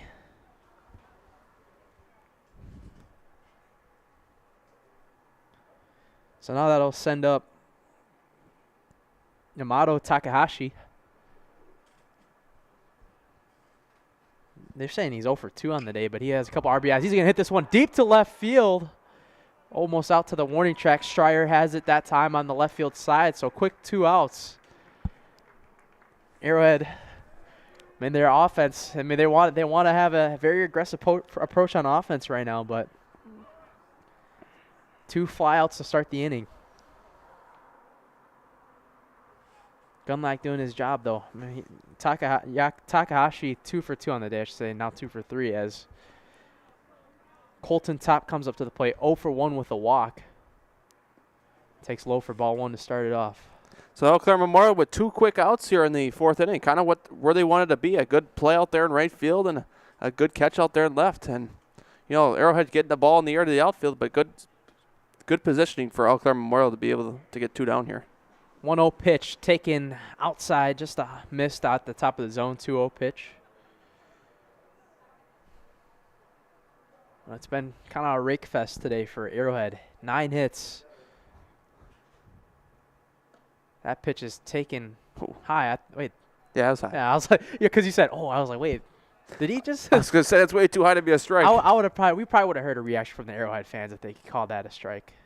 So 3-0 pitch on Colton Top. Oh, he got the green light on 3-0, up 8-0. And that just shows that, I mean, Arrowhead wants to put this game away already. So he got the green light, because if he didn't, Nick Brengau's probably would have took the paper and said, what are you doing? 3-1 pitch on Colton Top. And he takes low for ball 4. He walks. And this is usually where Arrowhead does a lot of their damage with 2 outs, right? Yeah. See, the thing there is they got past That ball got past the catcher there. So technically what he could have done there, Top, was he could have took off running and tried to get to second base. But Eau Claire Memorial, they were in a good spot there. They were ready. So it is a live ball. But if I were in that situation, I would have ran down to first base and tried to take off to second to get him off guard because, you know, sometimes if you walked up past the ball. But like I said, Eau Claire Memorial was pretty ready for it. They had the ball in their hands. So just something to keep in mind in baseball. You can't advance on a walk if it gets by. It's still a live ball. Now, a hit by pitch, that's different. That's a dead ball. Grady Loper stepping back into the box now, 2 for 2 on the day. Loper with an RBI as well in that second inning. Taking a first pitch strike. Catcher Harris going to talk to Aaron Gunlack just to make sure everyone's on the same page.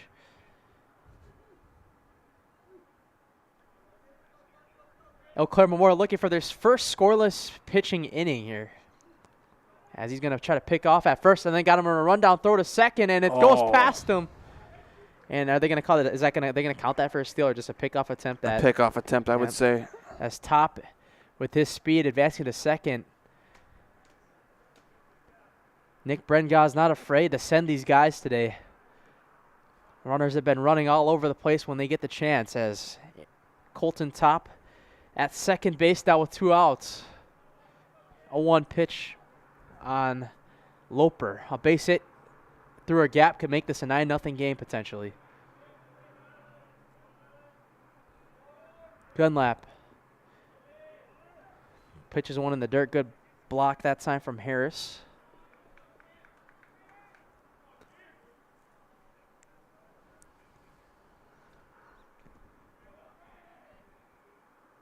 Yeah, Arrowhead in a spot to where they've scored a run like we mentioned earlier every inning so far. So it'd be interesting to see if that keeps up. Big swing that time from Loper. The count goes to 1-2 now. That was a good pitch on the outside corner too. Kind of got some movement too. A good hack there too from Loper. He's 2 for 2 today too, so I wouldn't rule him out yet. 1-2 pitch, and he lines this one up to the shortstop. Routine play for Booger. Over to Johnson for first, and that will end the inning on a grounder. And that will take us to the 5th inning here. The first scoreless pitching inning for Eau Claire Memorial. Got to be pleased for that if you're Coach Kyle Kaufman as we head to the 5th inning on Zaleski Sports. At Ridgetop, we are your trusted, local, affordable exterior renovations expert. Isn't that right, Bo? Exactly, especially when we are working on someone's biggest investment. Can you give us an example, Bo? Well, there was this house. We replaced the roofing, siding, and windows. Then, they left a 5-star review. One of our thousands of 5-star reviews? Exactly. For your free, no-obligation estimate, call us today or go to ridgetopexteriors.com. ZaleskiSports.com has leveled up. Go to ZaleskiSports.com and choose your favorite schools for easy navigation. From the homepage, choose your school to see team records, upcoming schedules, and past results. Use the video icon to launch the next broadcast. Use the arrow icon to watch any previous broadcast. See the full weekly schedule too. Level up at ZaleskiSports.com.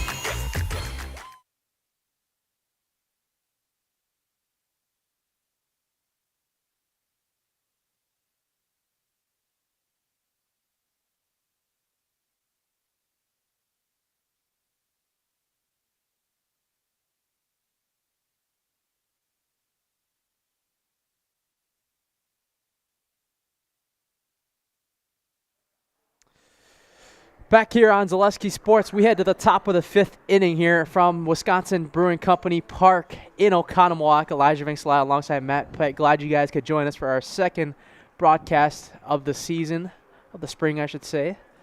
8-0 game. Arrowhead leads on Eau Claire Memorial. A big goose egg on the board for Eau Claire Memorial, but Eau Claire Memorial holding Arrowhead for their first scoreless inning in the bottom of the 4th as we have a pitching change here. Birkenstock, like the shoes, right? Coming in to pitch for Arrowhead. Now a pretty good day in the office for Tanner Bullman. I think Coach Nick Brengaz is trying to save him for future games. Let's read his final stats on the day. 4 innings pitched, 2 hits, 3 walks, and 6 strikeouts. If Arrowhead are to hold on, he would be the leading Highlight House player of the game front runner. First pitch taken inside for a ball.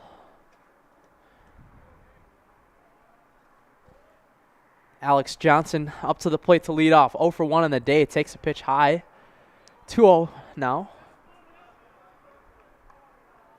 Almost feel like when we're going back to the weather, I mean, the breeze, I mean, it almost feels nice in a way. The breeze, too. yeah. 2-0 pitch, and he hits this one, popped up to the right field side, and it's going to fall out of play. Lathan, Loper, and Frangopoulos were all around it, but that ball was falling fast with the wind.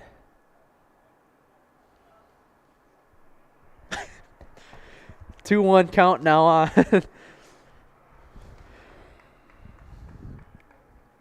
Alex Johnson, almost said Aaron Johnson.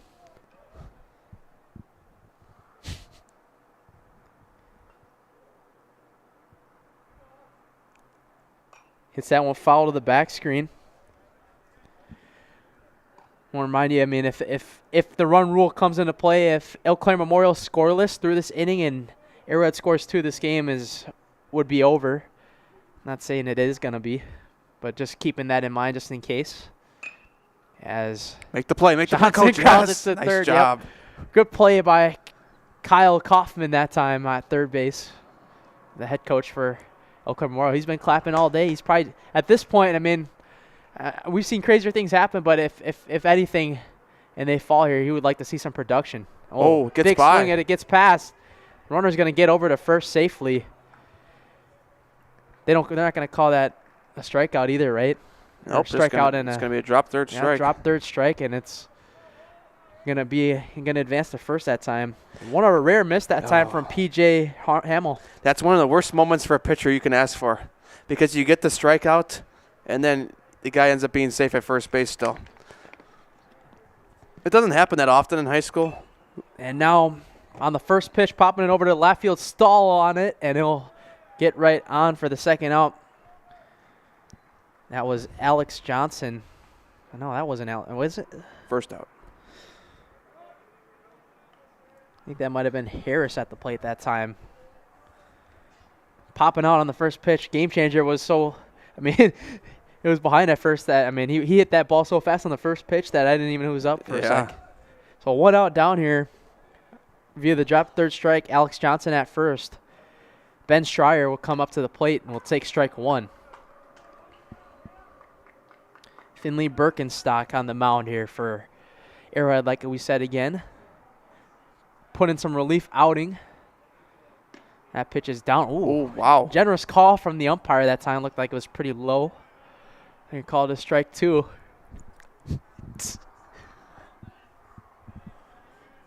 0-2 count on Ben Schreier. Taken down low for a ball.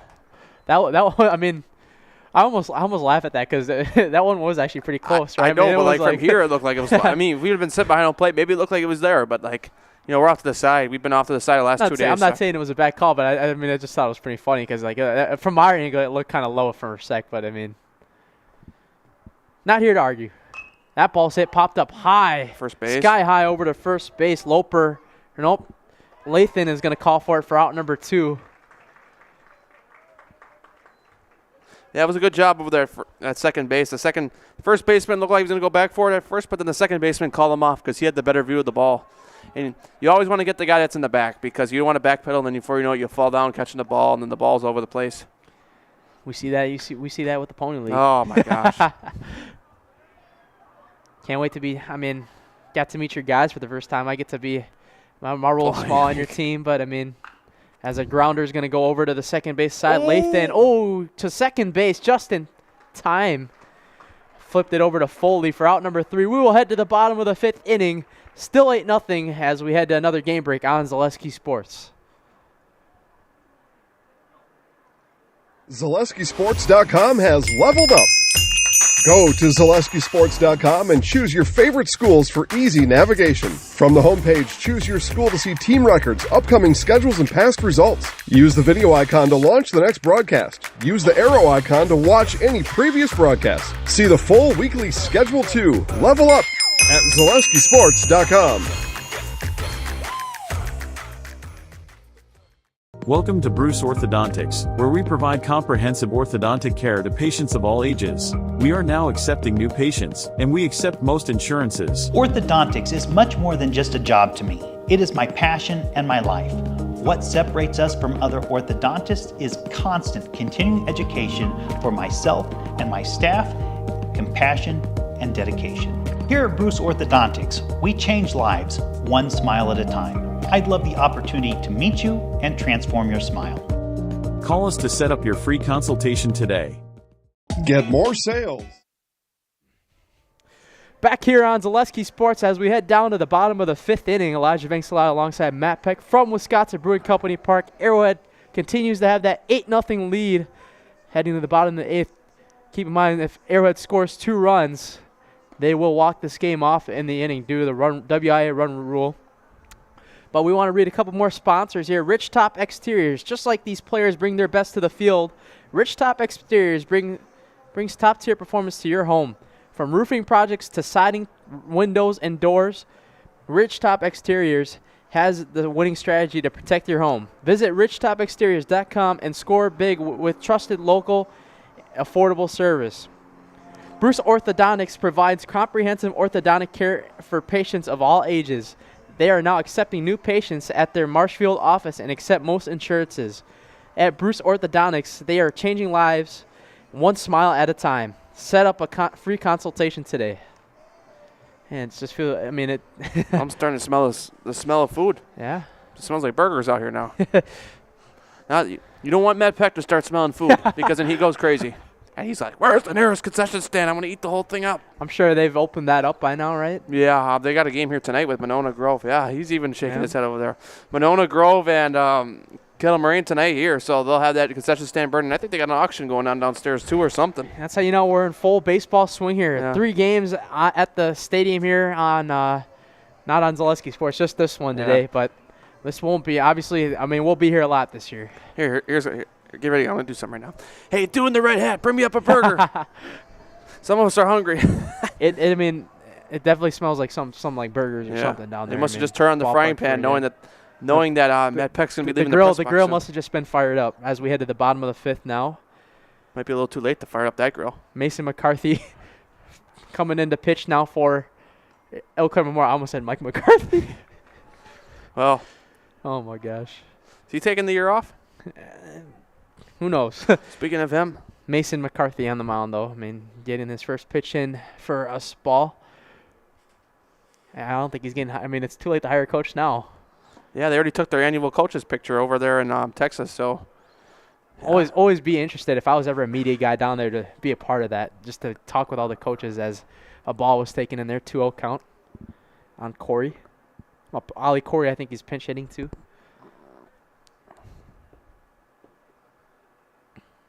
That one spiked in the dirt. That was right before that even hit the plate. 3-0 count on Ollie Corey.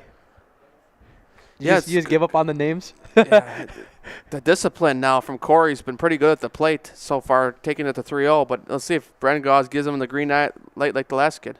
And he takes a strike on that corner. We saw last inning from that ump. He had I mean, I only bring it up because I laugh at it. I mean, because like sometimes, once in a while, like even at any level I watch baseball, I mean, I laugh at some calls. I mean, even though I'm not rooting for nobody. The MLB is good. As that one's grounded over to the second base side. Ian Bauer over to Ben Johnson for the first out of the bottom of the 5th inning. The new Bears coach caught the ball at first base. That might be his name. Hold on. Let me make sure. Or the old Minnesota basketball coach. Sorry. I think Brady Johnson. Oh. Sorry, Brady Johnson. Johnson. You almost had me in character to make a joke. Out number 1 as Ethan Curley comes up to the plate 0 for 1 in the day with, I think he has 2 walks. Well, he has a walk and a strikeout. First pitch taken outside for strike 1. I mean, even if the run rule doesn't happen, this game's going pretty fast still. Well, American Association season is starting soon here for the Dock Hounds, but I'll say this quietly, but I grew up rooting for the Milkmen. Everybody's looking around at me like, are you kidding? And to be fair, both of us are, I mean, we live really close to where the Milkmen we're 10 minutes away. Yeah, that's, I mean, I'll root for the Dockhounds if they're Milkmen aren't there. yeah. I mean, they got in the playoffs last year. Dockhounds. The Milkmen did not. They missed the playoffs for the first time, I think, in their franchise history last year. They've always been a good team. To be biased, I mean, we get to broadcast games at both stadiums. Yeah, so I mean, got to appreciate both of them. Yep. Oh, low strike call that time from the umpire. That's a 1-2 strike call on Braden Lobel. Sorry, I said a joke. I pointed out something as a joke. That's why we broke out of character. We always want to have fun on a Saturday afternoon, right? Yeah. 1-2 pitch. Ooh. Looked like McCarthy was trying to get it. It's going to go over to Booger, over to Brady Johnson for out number 2. 2 outs. Saturday fun day. Sunday fun day, I guess. I mean, tomorrow. Milwaukee Bucks. Final season game, right? Imagine going to that game tomorrow. Oh, let me see here. The tickets are probably, what, $2? The Bucks beat reporter Eric Name. Injury report. Oh, no. Well. They have, I mean, as Cameron Carter comes up the plate, top of the order, coming up at the 2 outs in the bottom of the 5th. You ready for this? To be expected as a ball was taken. Damian Lillard, Brooke Lopez, Bobby Portis, Jericho Sims, Giannis, AJ Green, KPJ, Torian Prince, and Gary Trent Jr. are all out tomorrow. Wow. Well, here's the thing, though, too. Pewaukee right now up 8-0 over Reedsburg. Reedsburg, I think, a team that was ranked to start the year. 8-0 games, huh? Yeah, so, I mean, like, sometimes you just don't have the best Did the Oak Creek second game start yet? Yeah, it's 0-0 there, just bottom of the first there, though. Rubber match there. Yeah, 1-1 in that series. For the series there. Yeah, if you want to go back and watch that game, you could see that on Zaleski Sports from last night when Oak Creek defeated Indian Trail 8-3 as a strike is taken. 1-2 is the count. McCarthy doing a really good job on the mound for Eau Claire Memorial.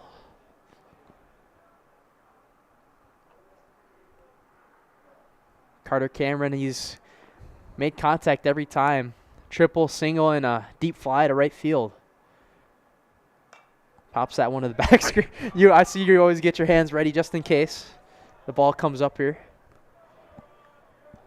Well, the count is 1-2 on Cameron Carter. Oops, that's all right.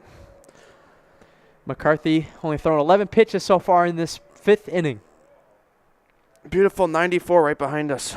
I-94. That's where Eau Claire Memorial is going to be going back home, too, for the most part.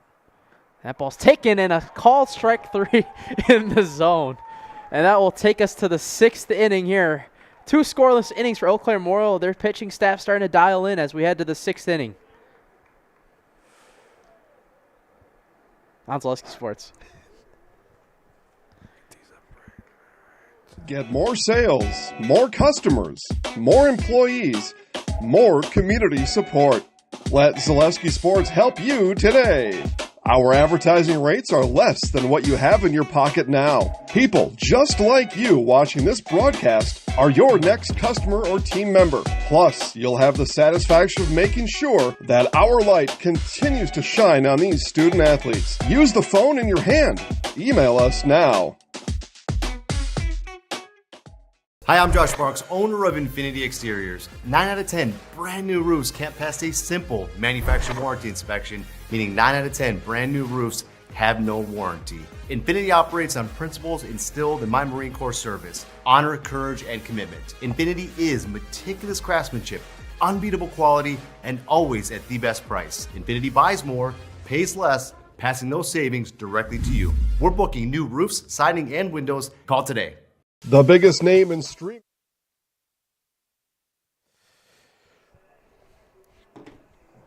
Back here on Zaleski Sports as we head to the 6th inning here at Wisconsin Brewing Company Park. 8-0 Arrowhead has led for the last 2 innings.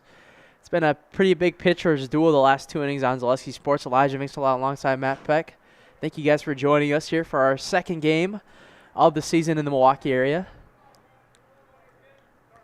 Very beautiful day here in Oconomowoc. Yeah, a beautiful day indeed. 2 scoreless innings for as Matt Peck falls off his chair. Sorry, guys. Oh, I fell off my chair. Just laughing a little bit there, but 8-0 lead for Arrowhead as I was scooching in to zoom on the computer and I just fell out the end of my chair.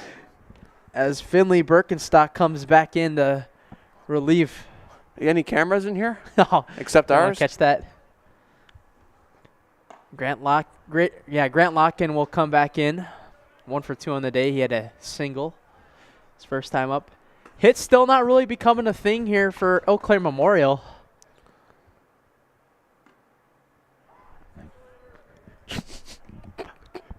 Strike one.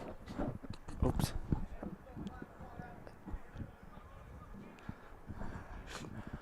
All right. 2-2 the count on Grant Locken. Now our mics went out. Well, I should say our phones went out. Oh. And they say he went? Yes, he did. The first base umpire says that Grant Locken went. All right. Matter of fact, you still gonna keep talking? Yeah, Right. I don't You're think we're fixing the thing. Yeah, we just won't be able to hear each other. That's okay. But I can hear you right next to me, so. Oh, you can't hear me? I can't hear you. Yeah, that's fine. No, I can hear you right next to me. It's not like you're sitting on the other side of the stadium. I can still hear you. All right, good. That one's good. He looked like he was gonna check swing at that time. Ackney over to the pitcher. Birkenstock over to Loper for out number 2. And 2 outs quickly by here in the top of the 6th inning. All right, so 2 down here in the 6th. Let's see who they send up now. It's Birkenstock so far pretty good on the bump for Arrowhead. And I'll send up, I think it's pinch hitter now. Ryan Reisman will come up to the plate for the Old Abes. Birkenstock doing a really great job in relief. He hits that one pretty hard, fouled on the back screen.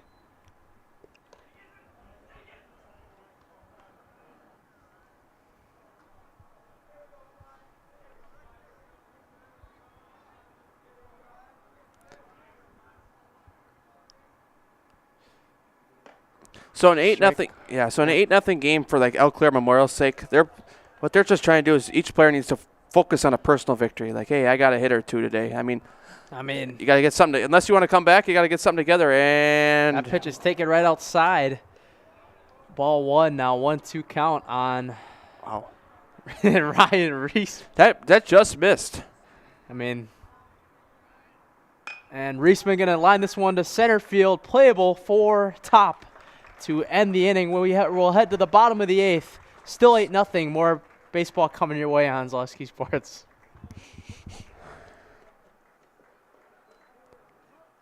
The biggest name in streaming and the biggest name in Wisconsin high school sports broadcasting are now in the same place. Download the Zaleski Sports app on Roku today for easy viewing of your favorite high school sports. Find games by season, sport, or school, then sit back and enjoy. Download the Zaleski Sports app on Roku today. You're tuned in to Better Halves. Mike, what are you looking for? Skip, I'm not getting older. I'm getting better. I still got big plans for my life and my Medicare. I know exactly what you want from Medicare. Same as all the other guys. Me! Hey, Mike, I'm Sheila from Security, and I'm just like you. In fact, I'm from your neighborhood, and I've got a Medicare plan that treats you like you. Did it just get better in here? Culligan Water delivers. From your first call, to your first sip, to your first soak. Culligan, give us a tap. The only water that comes with a van.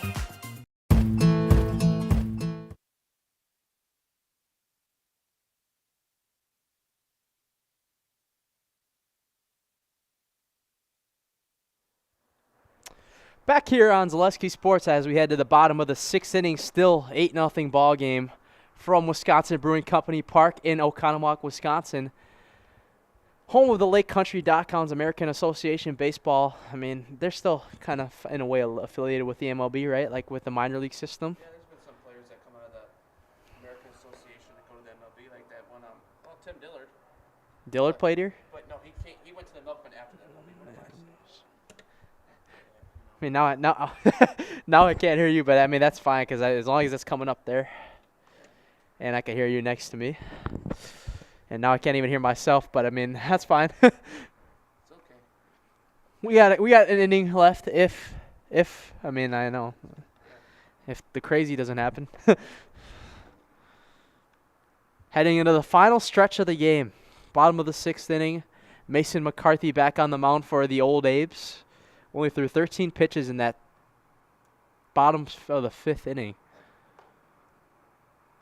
As a high throw out to second base, and we will get underway here to start the bottom of the 6th with Frangopoulos. Here we go. Nico Frangopoulos 0 for 2 on the day.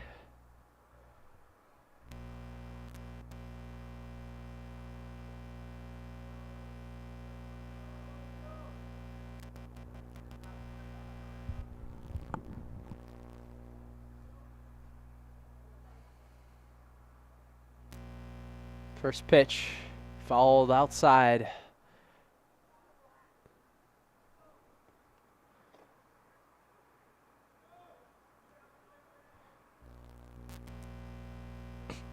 Looks to me that Arrowhead's going to go without a third base coach this inning. How about he's standing down there? He probably head down there. Head coach Nick Bringo said screw it again. I don't know. Oh, he's starting to. Oh, he's the one in the red shirt, right? He's probably waiting until the batter ends. He'll probably head down there. 1-1 pitch on Frangopoulos. Takes high. 2-1 the count.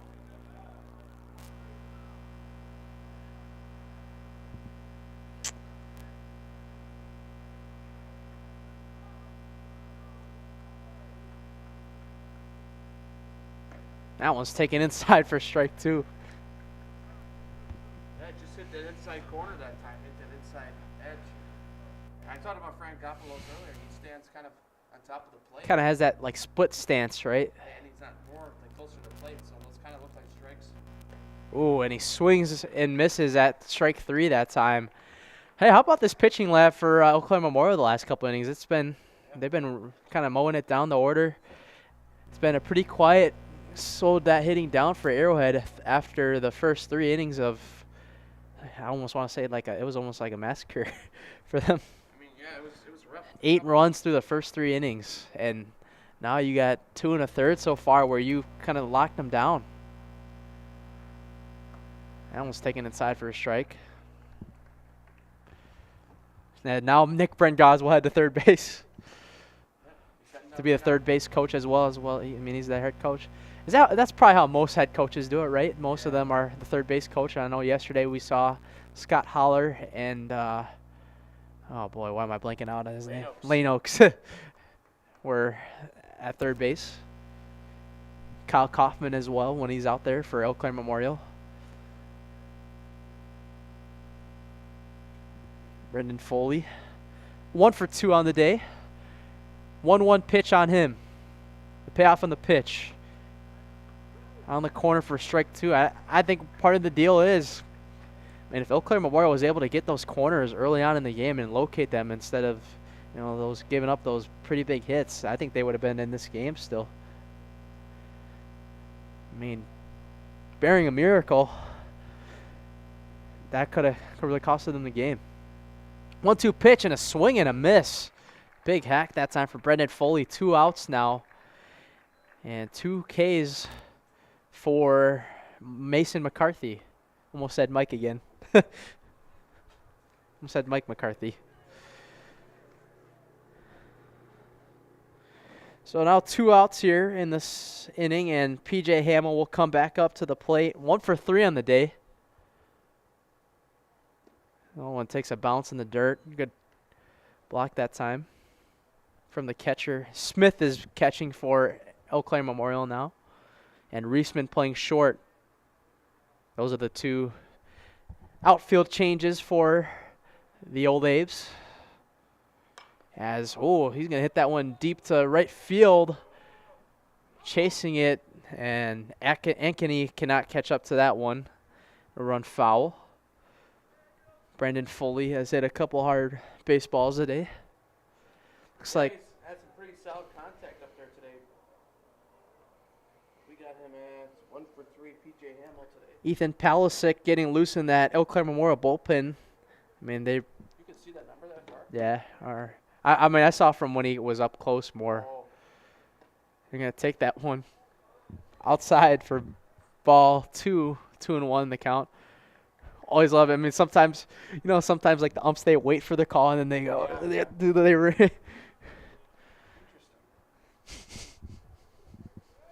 2-1 count. I thought he called a strike right there. 3-1. He does like the kind of like the rush, that wave outside, yeah. So 3-1 the count on P.J. Hamill, the catcher. Mason McCarthy struck out 2 so far. And that one is just outside for ball 4, and P.J. Hamill will walk with 2 outs. It's crazy to think that we might have just hit the 2-hour mark of this game, right? Just close to that. And it feels, I mean, the game is definitely sped up once the pitching got a lot better on both ends. As Nick Bringau's is he probably going to do a pinch hit change here or time?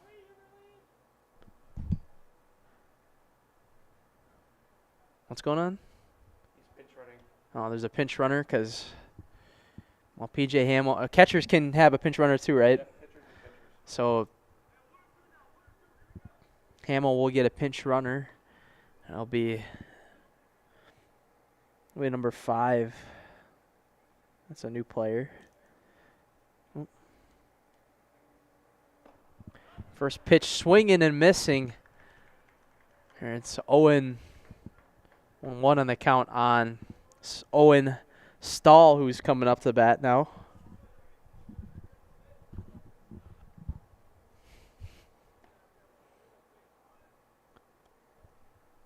One pitch to Stahl, and he lines this one to deep center field, playable for Grant Locke, and that will take us to the 7th inning. It's time to stretch.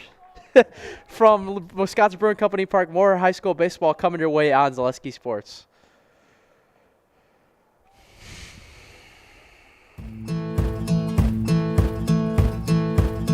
From humble beginnings in 1904, the Wheatrick family has grown Grassland Dairy Products into one of the largest processors of butter in the nation. Based in Greenwood, Wisconsin, the family and its hundreds of employees continue their pursuit of providing high-quality products that can proudly be served in restaurants and homes across America. You're tuned in to Better Halves. Mike, what are you looking for? Skip, I'm not getting older. I'm getting better. I still got big plans for my life and my Medicare. I know exactly what you want from Medicare. Same as all the other guys. Me! Hey, Mike, I'm Sheila from Security, and I'm just like you. In fact, I'm from your neighborhood, and I've got a Medicare plan that treats you like you. Did it just get better in here?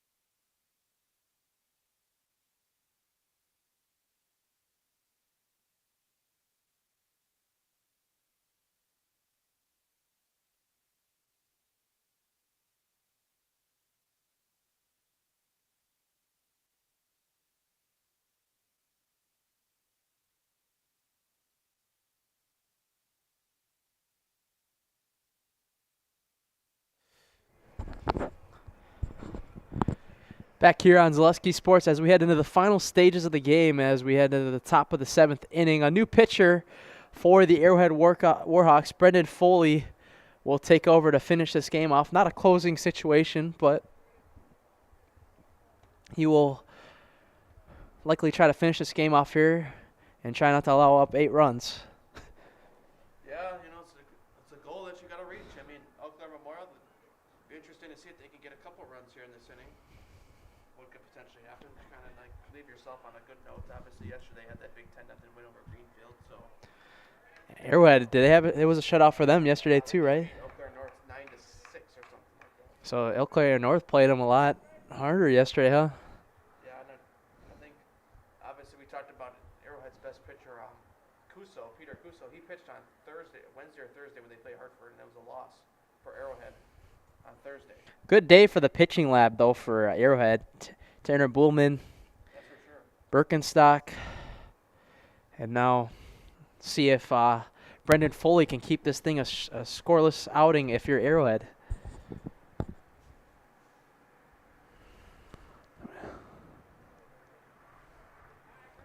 took a timeout there.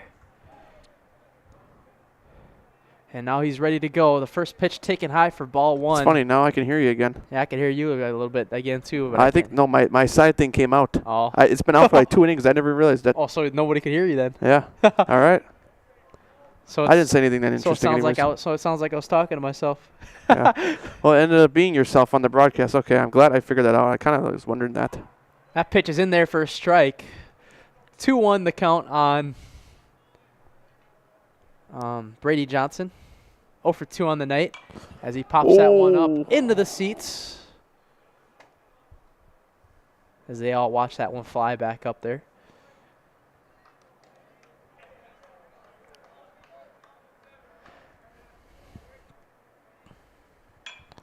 He's going to line that one to center field, playable for Top for out number 1. Owen Top making the play in center field. I want to remind everybody here for our post-game show tonight, right after the game, I will be going down to interview the highlight house player of the game and the coach for our Chippewa Valley Orthopedic post-game show. Definitely feels weird to say that. Yeah, it's a different name. This is Eau Claire sponsored broadcast today, so. First pitch in there for a strike.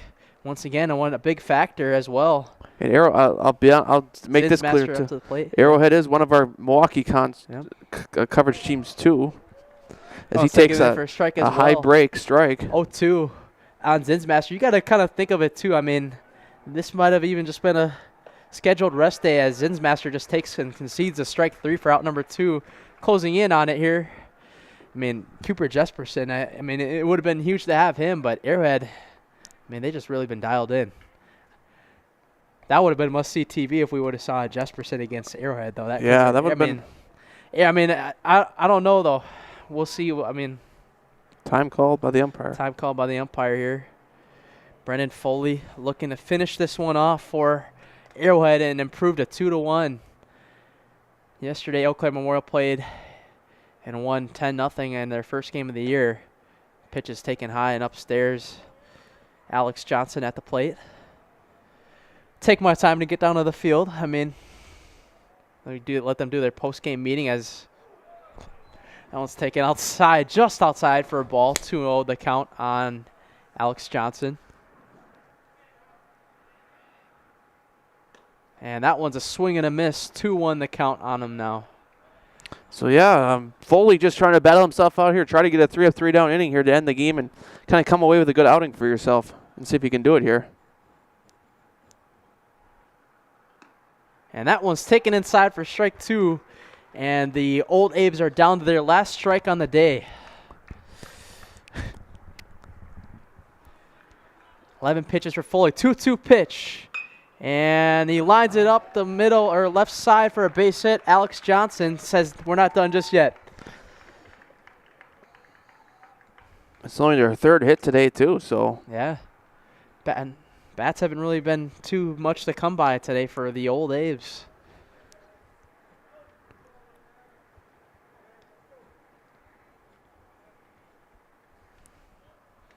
It's been a pitcher's duel from that 4th inning through the rest of this game up to this point as he takes a ball to start the at-bat. Aaron Smith, the guy who took over for Harris, catching as he takes one in the zone for strike 1. 1-1 the count on Aaron Smith. Looking to wrap this one up. Arrowhead looking, was it 2-1 they would be with the win? Yes, here? they would advance to 2-1 if they do, in fact, hold on. And take another strike there. 1-2 once again. Eau Claire Memorial down to their last strike. And this won't be the last time we have Arrowhead on. And obviously this won't be the last time Eau Claire Memorial will be in the network. That's for sure. For the season. Plans, I actually talked to the assistant AD at Arrowhead yesterday. We're in early plans to do Muskego versus Arrowhead the last series of the season. We're not sure if it's going to be. We're not sure if it's going to be at Muskego. And a called strike 3 on the bottom corner, 8-0, and it's been a lawnmower all day. The pitching staff all around for the Arrowhead Warhawks, an 8-0 shutout. Only 2 hits on the day for Eau Claire Memorial to hell with them there. And before we head to commercial break, the post-game show is brought to you by Chippewa Valley Orthopedic. Rely on the experience of our sports medicine team when you experience any sports-related injury or issue. You can count on prompt, proper diagnosis and customized treatment plan to meet your goals. The orthopedic surgeons and our athletics trainers serve your athletes in Eau Claire, Chippewa Falls, and Western Wisconsin. I will be back for the Chippewa Valley Orthopedic postgame show with Nick Brengaz and our Highlight House player of the game, likely Tanner Bullman, right after this on Zalewski Sports.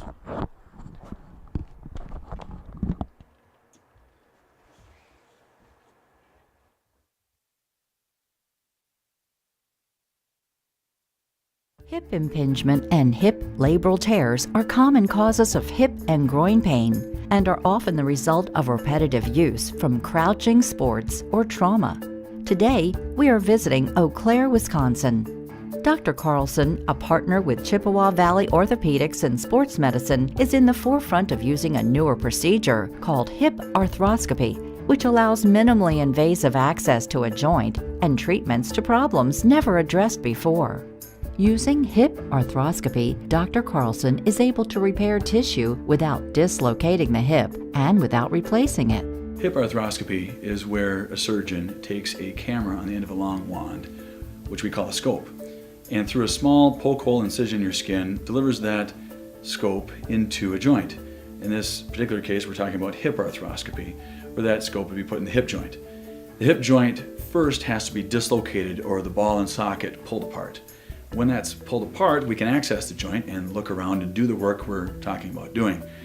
Once inside the joint, through other portals, we call them, those poke holes that we use to access the joint, we can use other instruments, again on the end of a long wand, to perform the work inside the joint. Things like repairing the cartilage rim of the socket, called the labrum, fixing cartilage defects or problems on the head of the ball or the lining of the socket, repairing tissue around the hip, such as ligaments or capsule, repairing tendons that attach to the hip, or releasing them if need be, depending on the particular problem. Dr. Carlson's goal is to eliminate the segment of untreated patients or patients with delayed treatment who have curable hip pathology, educating potential patients and their providers that these symptoms are not things they need to live with, or that they are not from their back or groin pulls or early arthritis. Few orthopedic surgeons are operating on hips through a scope because it is a newer and technically difficult surgery. Therefore, certain diagnoses may be missed by physicians not familiar with these newer treatment options. Patients I see with hip joint pain that can be fixed and not just replaced can range from their mid-teens or younger teens to 50, 60 years old. In the past, patients who had labral tears in their hip were told that they may have some pre-arthritis or an early arthritic problem.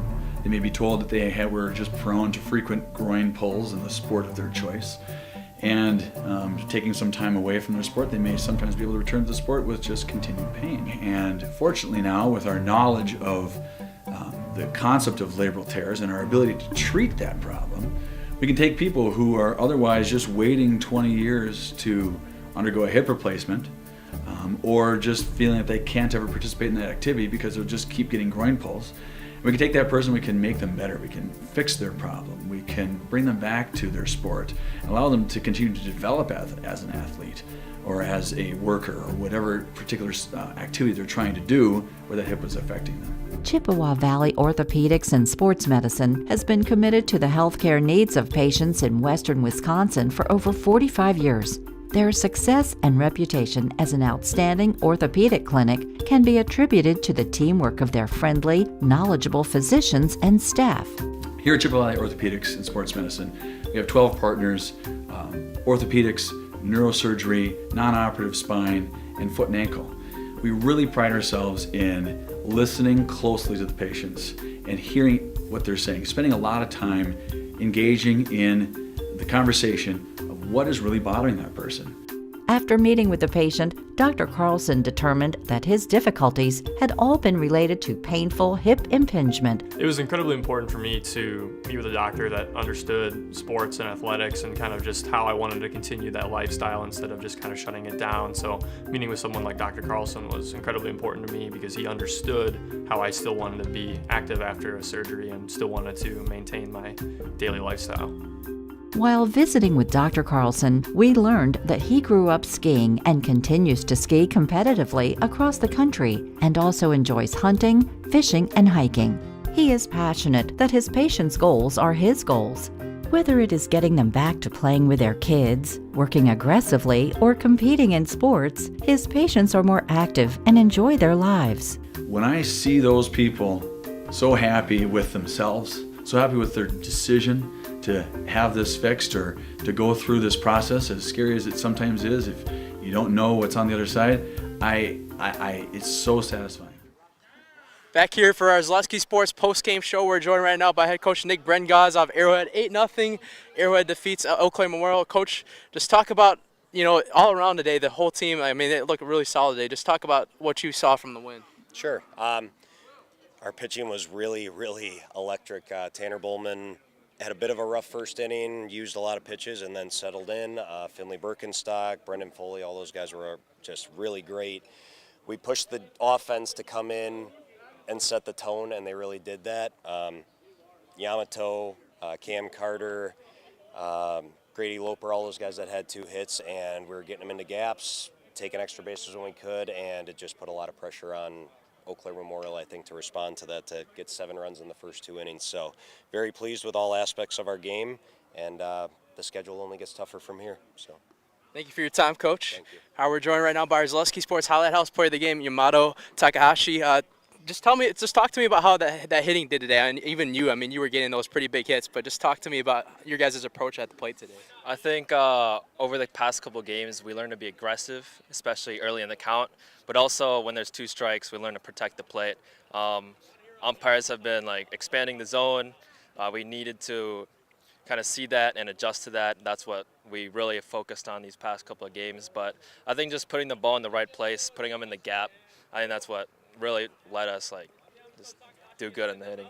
How big do these games mean for you guys? I know Eau Claire Memorial, they're not really a team you guys see often. I know you guys played them last year too, but seeing them this year, what was different compared to the last time? I mean, you guys beat them both times, but yeah, obviously they're the ones that are coming to us this time, so we knew they were going to be ready. They're hungry for anything. They didn't drive 3-4 hours here just to play bad baseball, so we knew they were going to be ready, give us their best, so we knew we had to be ready for them too. All right, you ready to be in the house now? Oh, yeah. All right, you're going to look up at that camera up there, and then I'll count you down from 3, 2, 1. All right. 3, 2, 1. I'm Yami Takahashi, and I'm in the house. All right. All right, thank you for your time. Thank you. All right, that'll do it for us here on Zaleski Sports today. 8-0. Arrowhead defeats Eau Claire Memorial. For our Eau Claire Memorial Arrowhead broadcast here, Elijah Venksalada I'm gonna be signing off here on Zaleski Sports. We'll see you guys next week. Maybe we'll have a softball game in the middle of the week, but next weekend we'll definitely be at the PBR shootout at the Milkman Stadium, and me and Matt Peck will get right to it next week. But it's been a great weekend from baseball wise. Thank you guys for joining us all weekend. Elijah Venksalada and Matt Peck signing off on Zaleski Sports.